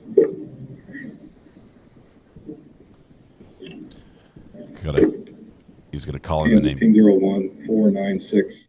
I'm going to turn off the social security numbers it's read out. All right. James Ray Marr. Okay. I got you. There you go. So how'd the truck end up where it's at? He's driving it. He's driving it? Yeah. All right. What's up? This your truck? No, it ain't my truck. It's not your truck? No. Okay. How did it get here? I don't know right now, sir. You don't know? You got ID on you, man? I know. You don't? I have no ID. You don't have no ID? I got a best license in my vehicle, and that's why I drive it. This truck here? No. No? Oh, okay. No, this truck here. Where is your vehicle? I at home. At home? How'd you get here? How'd you get here? I walked. You walked? Okay. Looking at him like, so I came and talked to him about it. And what's your name again, man? My name is John Kissel. John Kissel, okay. That's your buddy here said that you're the one that drove here. Yes, it is exactly what you said. That's exactly what you said. Yes, you did. Yes, you did. You're lying. If that's what he said, do you see me in the driver's vehicle? No, I don't. I see it illegally parked. I also hear the radio running. Is the truck running? I also see an open beer can on the dash. So you guys want to play this game? I'm not playing no game. Well, he's calling me a liar, and you're calling me a liar by saying. I'm not calling you a liar. Okay, well, I'm just telling you. You're lying to me then. I'm just telling you the real shit. I didn't drive down here. Oh, well, who did? I don't have a clue. Yeah. Okay, so you're gonna lie to me. All right. Yeah, we're not playing that way. What's your birthday, John Kissel? 7/16/81. 7/16/81. They make me groceries. Okay. A few groceries. Yeah. Okay. All right. Hold tight, guys. When I showed up, the guy that's calling me a liar, was standing at the door with a piece of wire trying to unlock the truck. I'm not keys. I don't have no keys on me. Oh yeah, the keys are locked in the truck. I got keys in my house. Okay. That's it, man. Wasn't me, I don't have the He keys. said the keys locked in the truck. Well, I mean, that's his problem. That's his problem. That's my cousin. Why would you walk up to us? I can't hear you because my cousin and I wanted to make sure he was all right. Oh, okay. Okay, so you didn't drive here, you didn't ride here in this truck? No. Okay, so is it registered to you? No, hell no. No? Okay, who's it registered to? See, I have no idea. You don't have any idea? Okay. I mean, as far as I'm sure, I think maybe his mom's dad. That's interesting because when I walk up and start talking to him, he said he wasn't driving, but a guy named John Kissel was driving. Well, before you even got here, before you even gave me your name. Did you see me? No. But you understand what the situation is. I'm gonna grab my groceries and take a walker. You're wasted. I'm gonna grab my groceries and take a walker. You drove up here. No, I didn't. Bullshit. I'll grab my groceries and take a walker. Did you see me in that vehicle? You're not free to leave yet. Okay. Bullshit. What does the shirt say? Sir, you're not free to leave yet. Bullshit. Fine. You're not free to leave yet. Why not? I'm just letting you know you're not free to leave yet. I wasn't in that fucking vehicle. Did you see me in that vehicle? I'm telling you, you're not free to leave just yet. Okay, right now, this is an investigation into. Investigate whatever you want, Bob. You can investigate whatever. We're not going to do it. No, I'm going to walk away just with along my rights or the rights. You don't have a right to walk away right now. I walked up here to see what you've been doing to my cousin. Okay. Well, I'm going to tell you right now. I'm going to ask you to put your. I'm going to ask you to put your stuff down. How the fuck am I in an investigation? I'm not fucking kidding. How the fuck am I in an investigation? You need to just try to calm yourself down, okay, sir? I'm gonna calm myself down. What the fuck? Alright, I walked out of Dillon's with a shopping cart. Yeah, you did. Where the fuck did right after. How the fuck am I in an investigation? Right after your partner told me that you drove up here drunk. That's my cousin. Timmy, did I drive up here drunk? Well, of course you changed the story now. Oh, damn shit. You better get here. No, damn shit, I didn't even know I didn't do. I've been here. I walked that damn good store with some groceries. I've been here for like 3 hours. Well, I tell you what. Personally, I think this is his problem, not mine. Okay. And I don't know why I'm being safe. Okay. Just because I walked up to check on my cousin. He's throwing his cousin under the bus. So why am I in trouble? I didn't say you were in trouble. I said let's change our mode a little bit. Yeah, I would suggest you do that. You know what I'm saying? But you know what I'm saying? You should probably calm down a little bit. And you should probably just listen to what I have to tell you. Okay. What I'm telling you right now is that I'm investigating a possible driving under the influence situation. On me? Well, he identified you as a driver. So, yeah, I have to investigate whether or not that's true. You better not be a bullshitting motherfucker. I'm done with my damn DUI shit and all that shit. You shouldn't have driven up here. I didn't drive up here. I did not drive. So you drove up here. I did not drive up here. Hey, I didn't say you said that. I'm going to tell you this straight up, man. I didn't drive up here. I did not drive up here. I understand that's what you're saying. I'll be straight man to man. I understand that's what you're saying. I'm sorry, I don't shake hands. Okay, I understand that. I'd I'm telling you what I'm telling you. All right, well, I did not drive up here. Did you see me in the vehicle? No. Are you going to let me talk? Yeah, go ahead. But I'm telling you, I ain't about done with my shit. Hey, this is the same story. I was out with you a week ago, and you wouldn't shut your mouth and let us talk. So now's the time to zip your lips and let him talk. Zip it and let him talk. Now. I'm not going to deal with it again. I've already dealt with it once. I'm not going to do it again. Shut your mouth and let him talk. How big you talk? Tape it. How big you talk? Tape it. Well, I've been drinking. I don't want to take you to jail. Yeah, well, what the fuck have I been doing wrong? What the fuck have I been doing wrong? I'll listen to you. Right. I'll listen to you, man. Are you straight up? I'll listen to you. Are you going to not say a word until I'm done talking? Yeah. Damn right. All right. Go ahead and see what you got to say. All right. Go ahead and see what you got to say. What I need to do is I need to talk to your partner. Okay. So, okay. Could you step over here with me? Whoa. And Your Honor, I'm going to go ahead and stop share now, if that's okay. Yes, that's fine. Like, And at this point in time, Rhonda will go back on the record, and the record may reflect all parties previously appearing. Okay. Thank you, Your Honor. And Your Honor, maybe just a few foundation questions for Mr. Haynes about that video. Mr. Haynes, you've now had the opportunity to view that video. Is that correct? Yes. Okay. And did that look consistent with your interaction with Mr. Kissel that night? Yes, it was. Okay. Did it appear that the video had been altered or edited in any way beyond what you can remember? No, it did not appear so to me. Okay. So it's safe to say that that appeared to be a fair and accurate representation of the events as they actually happened? Yes. Okay. Your Honor, at this time, the state would move for the admission of State's Exhibit Number 1, the body camera footage, at this time.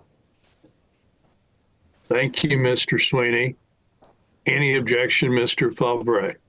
Yes, Judge, we do object to the admission of that body cam footage until the state can produce a redacted copy that doesn't have the hearsay testimony of the other individual in there. And once the state can do that, then we wouldn't have any objection to any of the other video.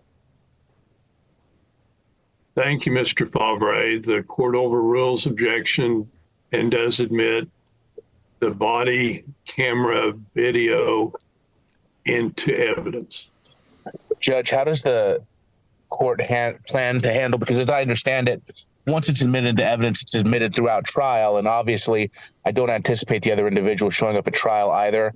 So how does the court intend to handle that video going forward? Because I would strongly object to that being shown to a jury with the hearsay elements in it. Okay, and which are the points that you would like, that the defense would like extracted from the video? So, Judge, the beginning of the video is not including the defendant at all. It's Officer Haynes talking to a third individual who's not here. And so I would like any of that evidence that is, testimony of an individual who's not here to be redacted before it's submitted to the record. Okay, Officer Haynes is present to testify in regards to his own body camera video. Yes. That a third party did appear in, but right. the court finds he is able to testify as to that being the individual that was present at the time that he was running the body camera. And Judge, I'm not objecting to the foundation of that. All I'm saying is I don't think it should be a backdoor to hearsay statements. And I think any of those hearsay statements need to be removed. I thank you. I think I understand. This is out of Kansas. The judge, it's a bench trial, so there's no jury. The judge is making all the decisions. Well, before going to trial, that will have to be reviewed and no. This has got to be a pretrial. Ruled on. That means we get a I court don't case have on this. any specifics in regards to counter numbers or anything like that.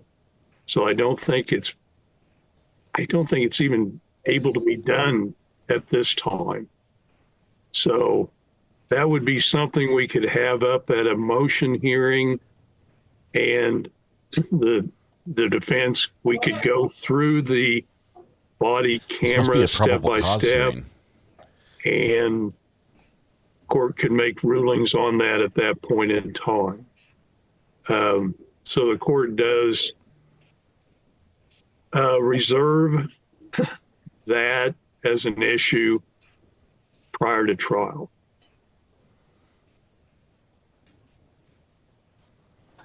Any question on that, Mr. Favre? Just so I'm clear, you're planning on admitting it today, but prior to it being allowed as an exhibit at trial, the court will take up the issue of how to properly redact it. Is that my understanding?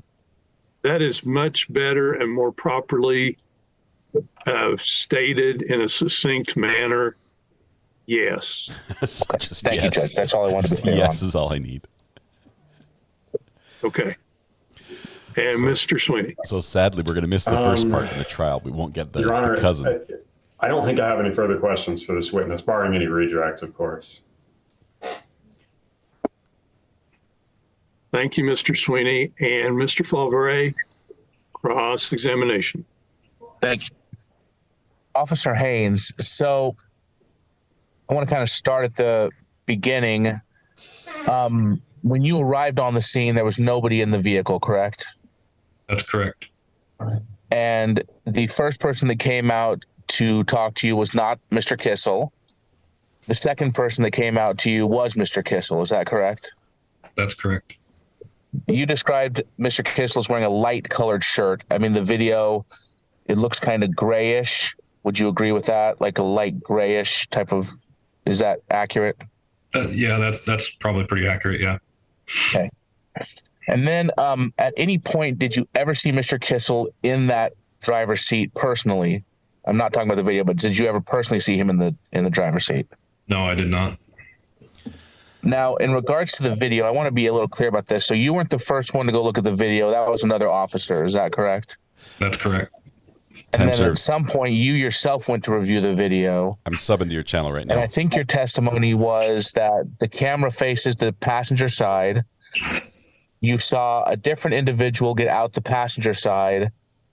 And then you saw him walk around, I think you said, the back of the truck and then around the front side. And then when he came out, there was another individual with him. Is that your testimony?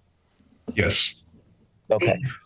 So there's no camera footage of Mr. Kissel getting out of the driver's side of the vehicle. Is that correct? There's not a camera view on the driver's side. No. Okay. So now Mr. Kissel's testimony was that he had walked up to the vehicle when he saw it was his cousin. Is that accurate? Yes. Okay. Now that area where that Dillon's is, if I recall correctly, I've walked around there a bit myself. There's houses within a half a mile of that Dillon's. Is that correct? I'd say yeah. Yeah. Now the truck itself, did you run the tags, the license plate to the vehicle? I didn't immediately do that. I provided it to dispatch, but I don't remember getting a return. Okay. So to your knowledge, that truck is not registered to Mr. Kissel? I don't believe so. Okay. Ooh. So I think it's fairly accurate on the video that you'd stated that he was kind of slurring his words, and there seemed to be some irregular movements. We won't go too deep into that, but I think those are signs of intoxication.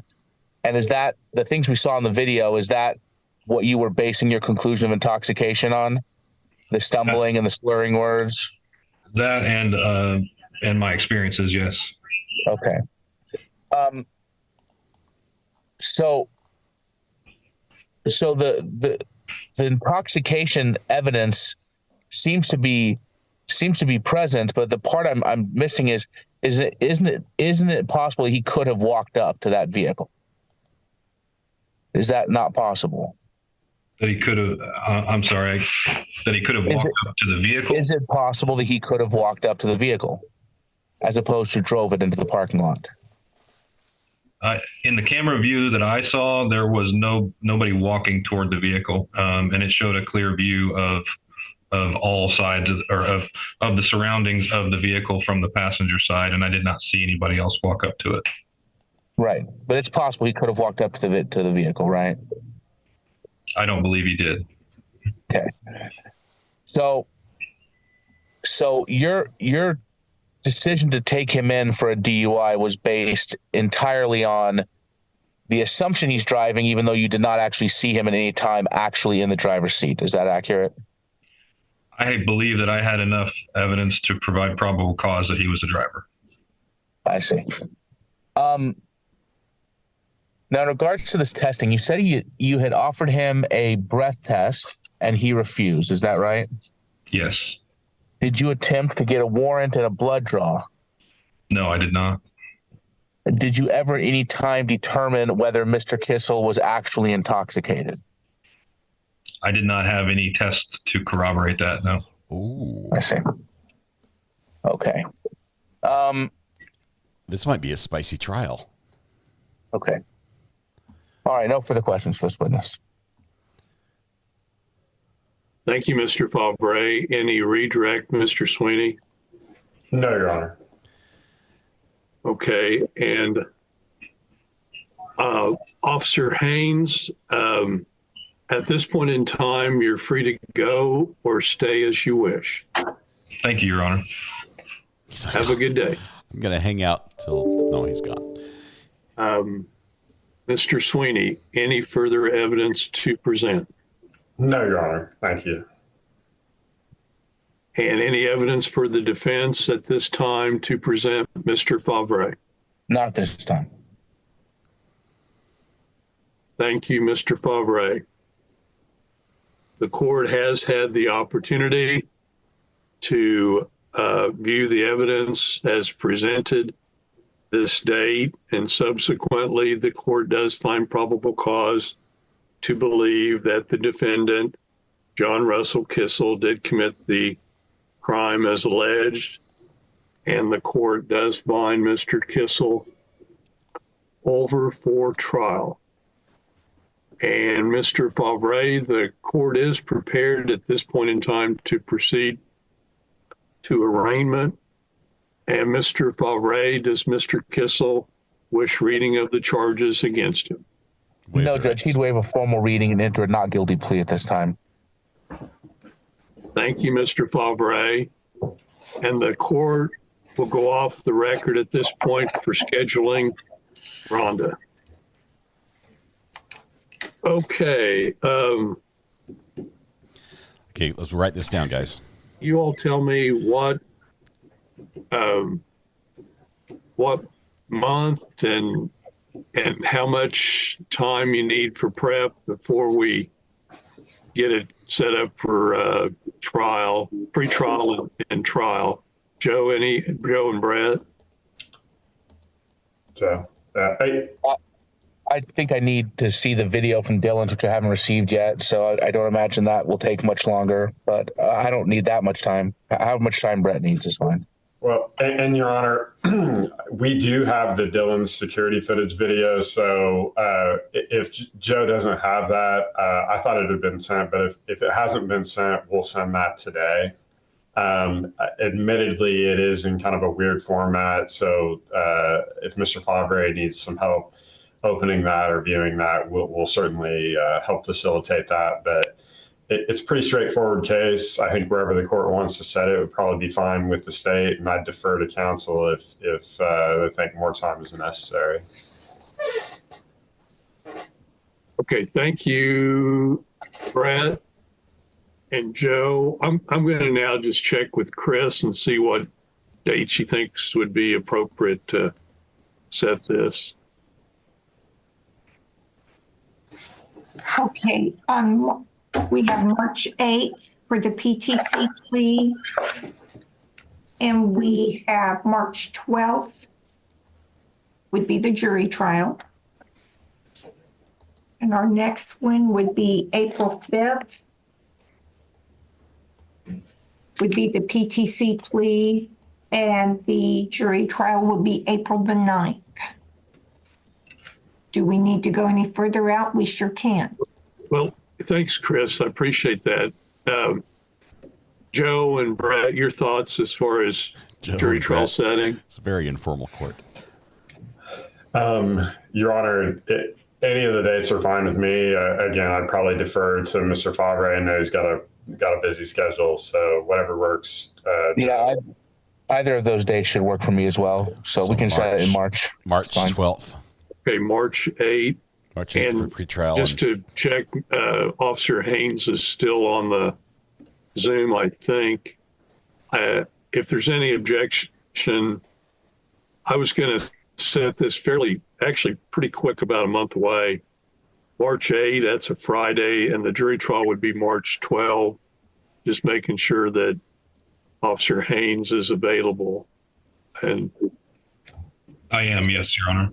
Okay, thank you. So Rhonda, we'll go ahead and go back on the record. And the record may reflect the presence of all parties previously appearing. The court does schedule this matter for pretrial conference plea docket Friday, March 8, 2024 at 9 a.m. And the court schedules this matter for jury trial Tuesday, March 12, 2024, 9 a.m. Now, in the interim, the court does continue Mr. Kissel on the bond he previously posted. Mr. Kissel, I do order you to stay in contact and communication with Mr. Favre and your bail bondsman. Keep them advised all times, your current address, telephone number, place of employment. And the court does order you to be back the same place you are today at the Butler County Judicial Building on March 8, 2024 at 9 a.m. for what is entitled pretrial conference plea docket. All right, any other matters to come before the court? Mr. Sweeney? No, Your Honor. And Mr. Favre? No, Your Honor. And Judge, withdrawal of exhibits. The court does order withdrawal of exhibits, and subsequently court is in recess. And Joe and Brett, is it agreeable with you all that I leave it up to you on what apparently should be extracted parts or not? And if you can't agree to that, we could set a hearing on it, maybe on the March 8th after. We can set a hearing sometime in order to get that sometime accomplished.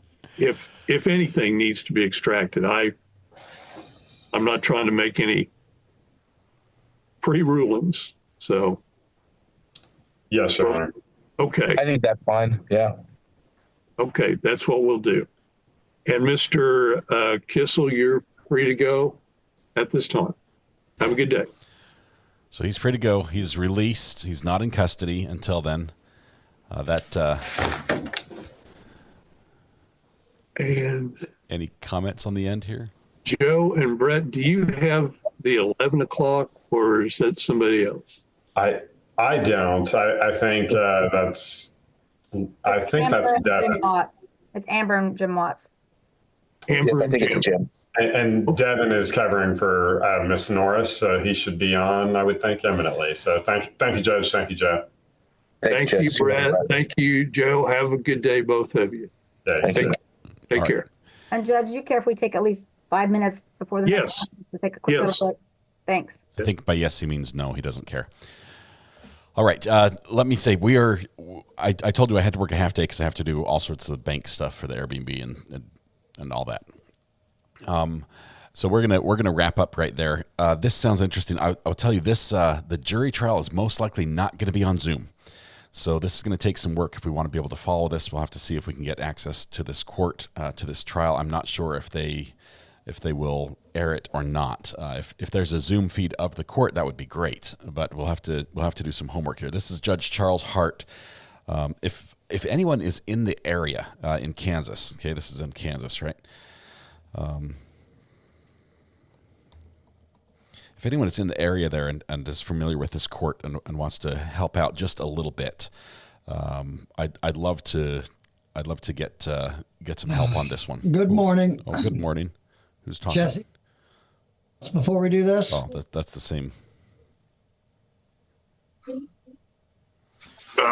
at this. Is there any way we can take care of both cases today? No, both cases are not on the docket today. I have run your proposal by the prosecutor. I haven't got an answer back, but I have asked about it. All right, can you ask for a bond reduction? It's an open Zoom and they're doing this attorney-client conversation. You're still out on bond, correct? The other case, which is set for March 11 in front of Judge Rickey, You know what your bond is? It's 20,000. Okay. Well, this court's not going to take that up because that case is not in front of this court.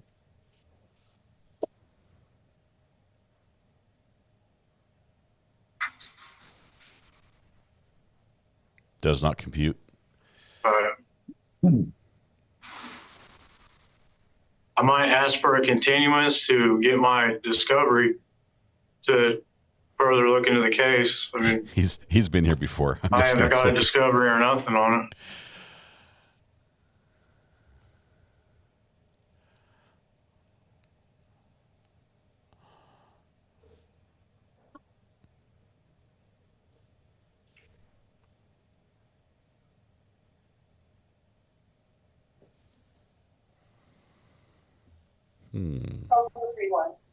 Boy 133, view boy, and open boy 133, A, Adams. 31.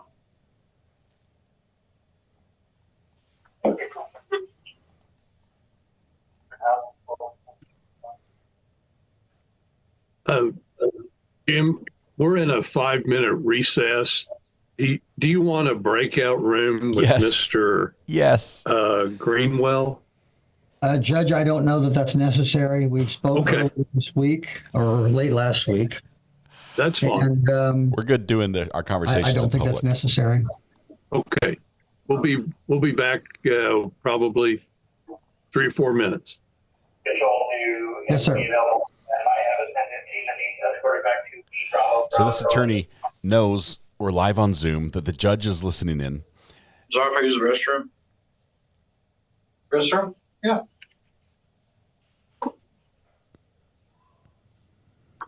Butler County Jail. So we're in Butler County, Kansas, right? 3183. What's your point?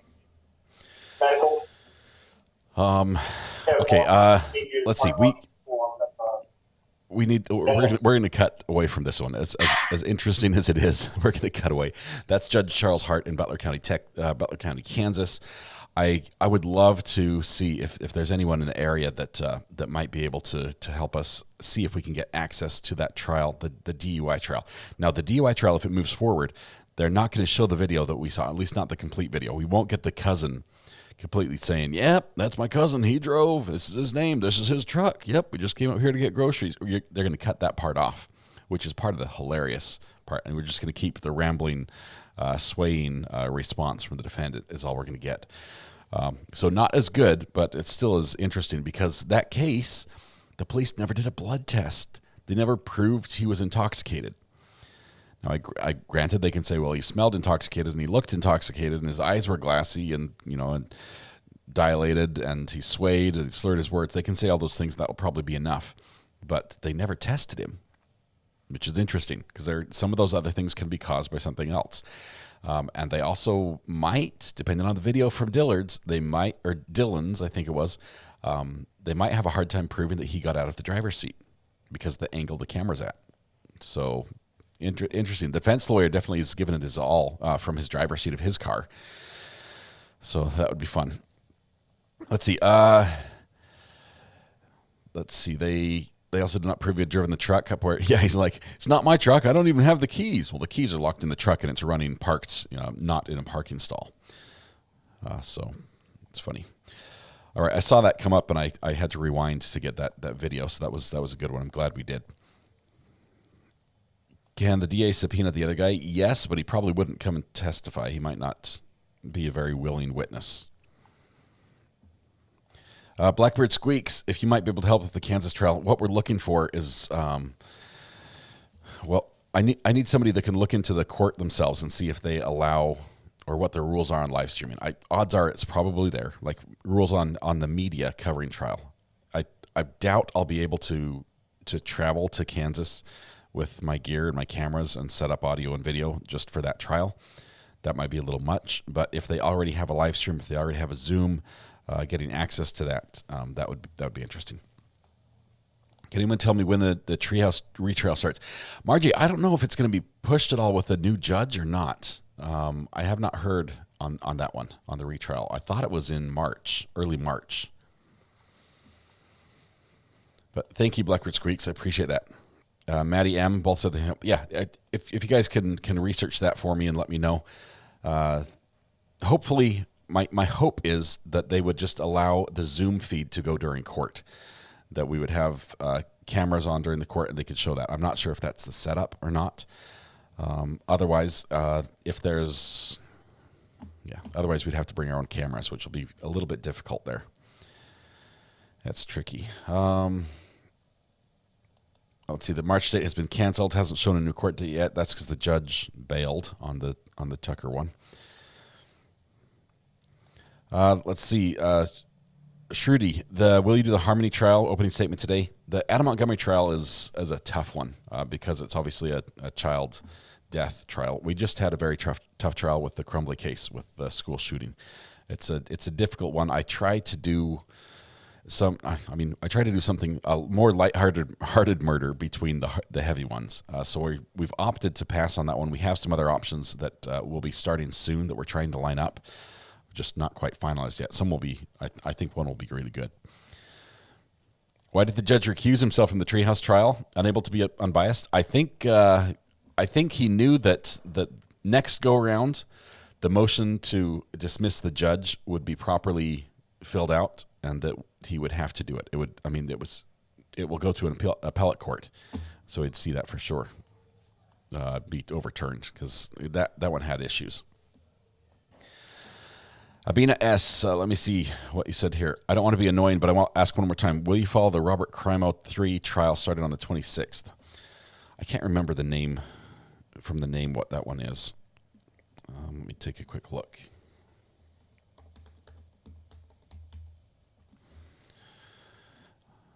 That's Highland Park. Man.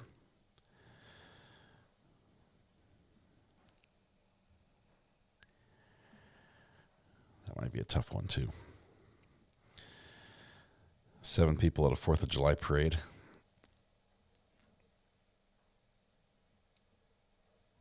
He's expected to go pro se. That will be crazy.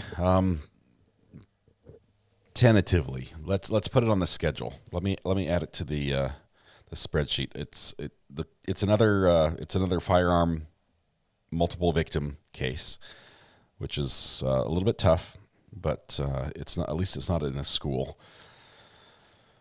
Oh man, I like the pro se aspect, and wow, the guy looks very unique. A unique look with the center part and some interesting tattoos. It definitely would be interesting to watch. Let me look into that. I can't commit one way or another just yet, but we'll give it some thought. All right, I have to get going or else I'm going to miss my appointment at the bank. So we're gonna have to wrap up here a little bit. I've also got to make a phone call very quickly to see if the Oklahoma case is going to be a possibility. So let me get some homework done today. I appreciate you guys being here today. Thank you very much. Hopefully what we did today was a little bit of a break from the high stress trials we've been covering up to this point. Thank you to my mini mods who are absolutely wonderful and incredible. I owe you this one and probably a little bit more. Thank you all for being here. It's wonderful to be back with just a crew that understands how we like to have fun together and hang out and not yell at each other. So it's wonderful to be back with you guys. Tonight when you go home, please hug the people you love. Smile at someone, make their day just a little bit better, and please stay safe till we go live. I do have to end for the day because I've got to go do some bank stuff and some homework for some future cases. I'm not just going off to go metal detecting, although that would be fun as well. That would be good. A little breather day. That's what it was.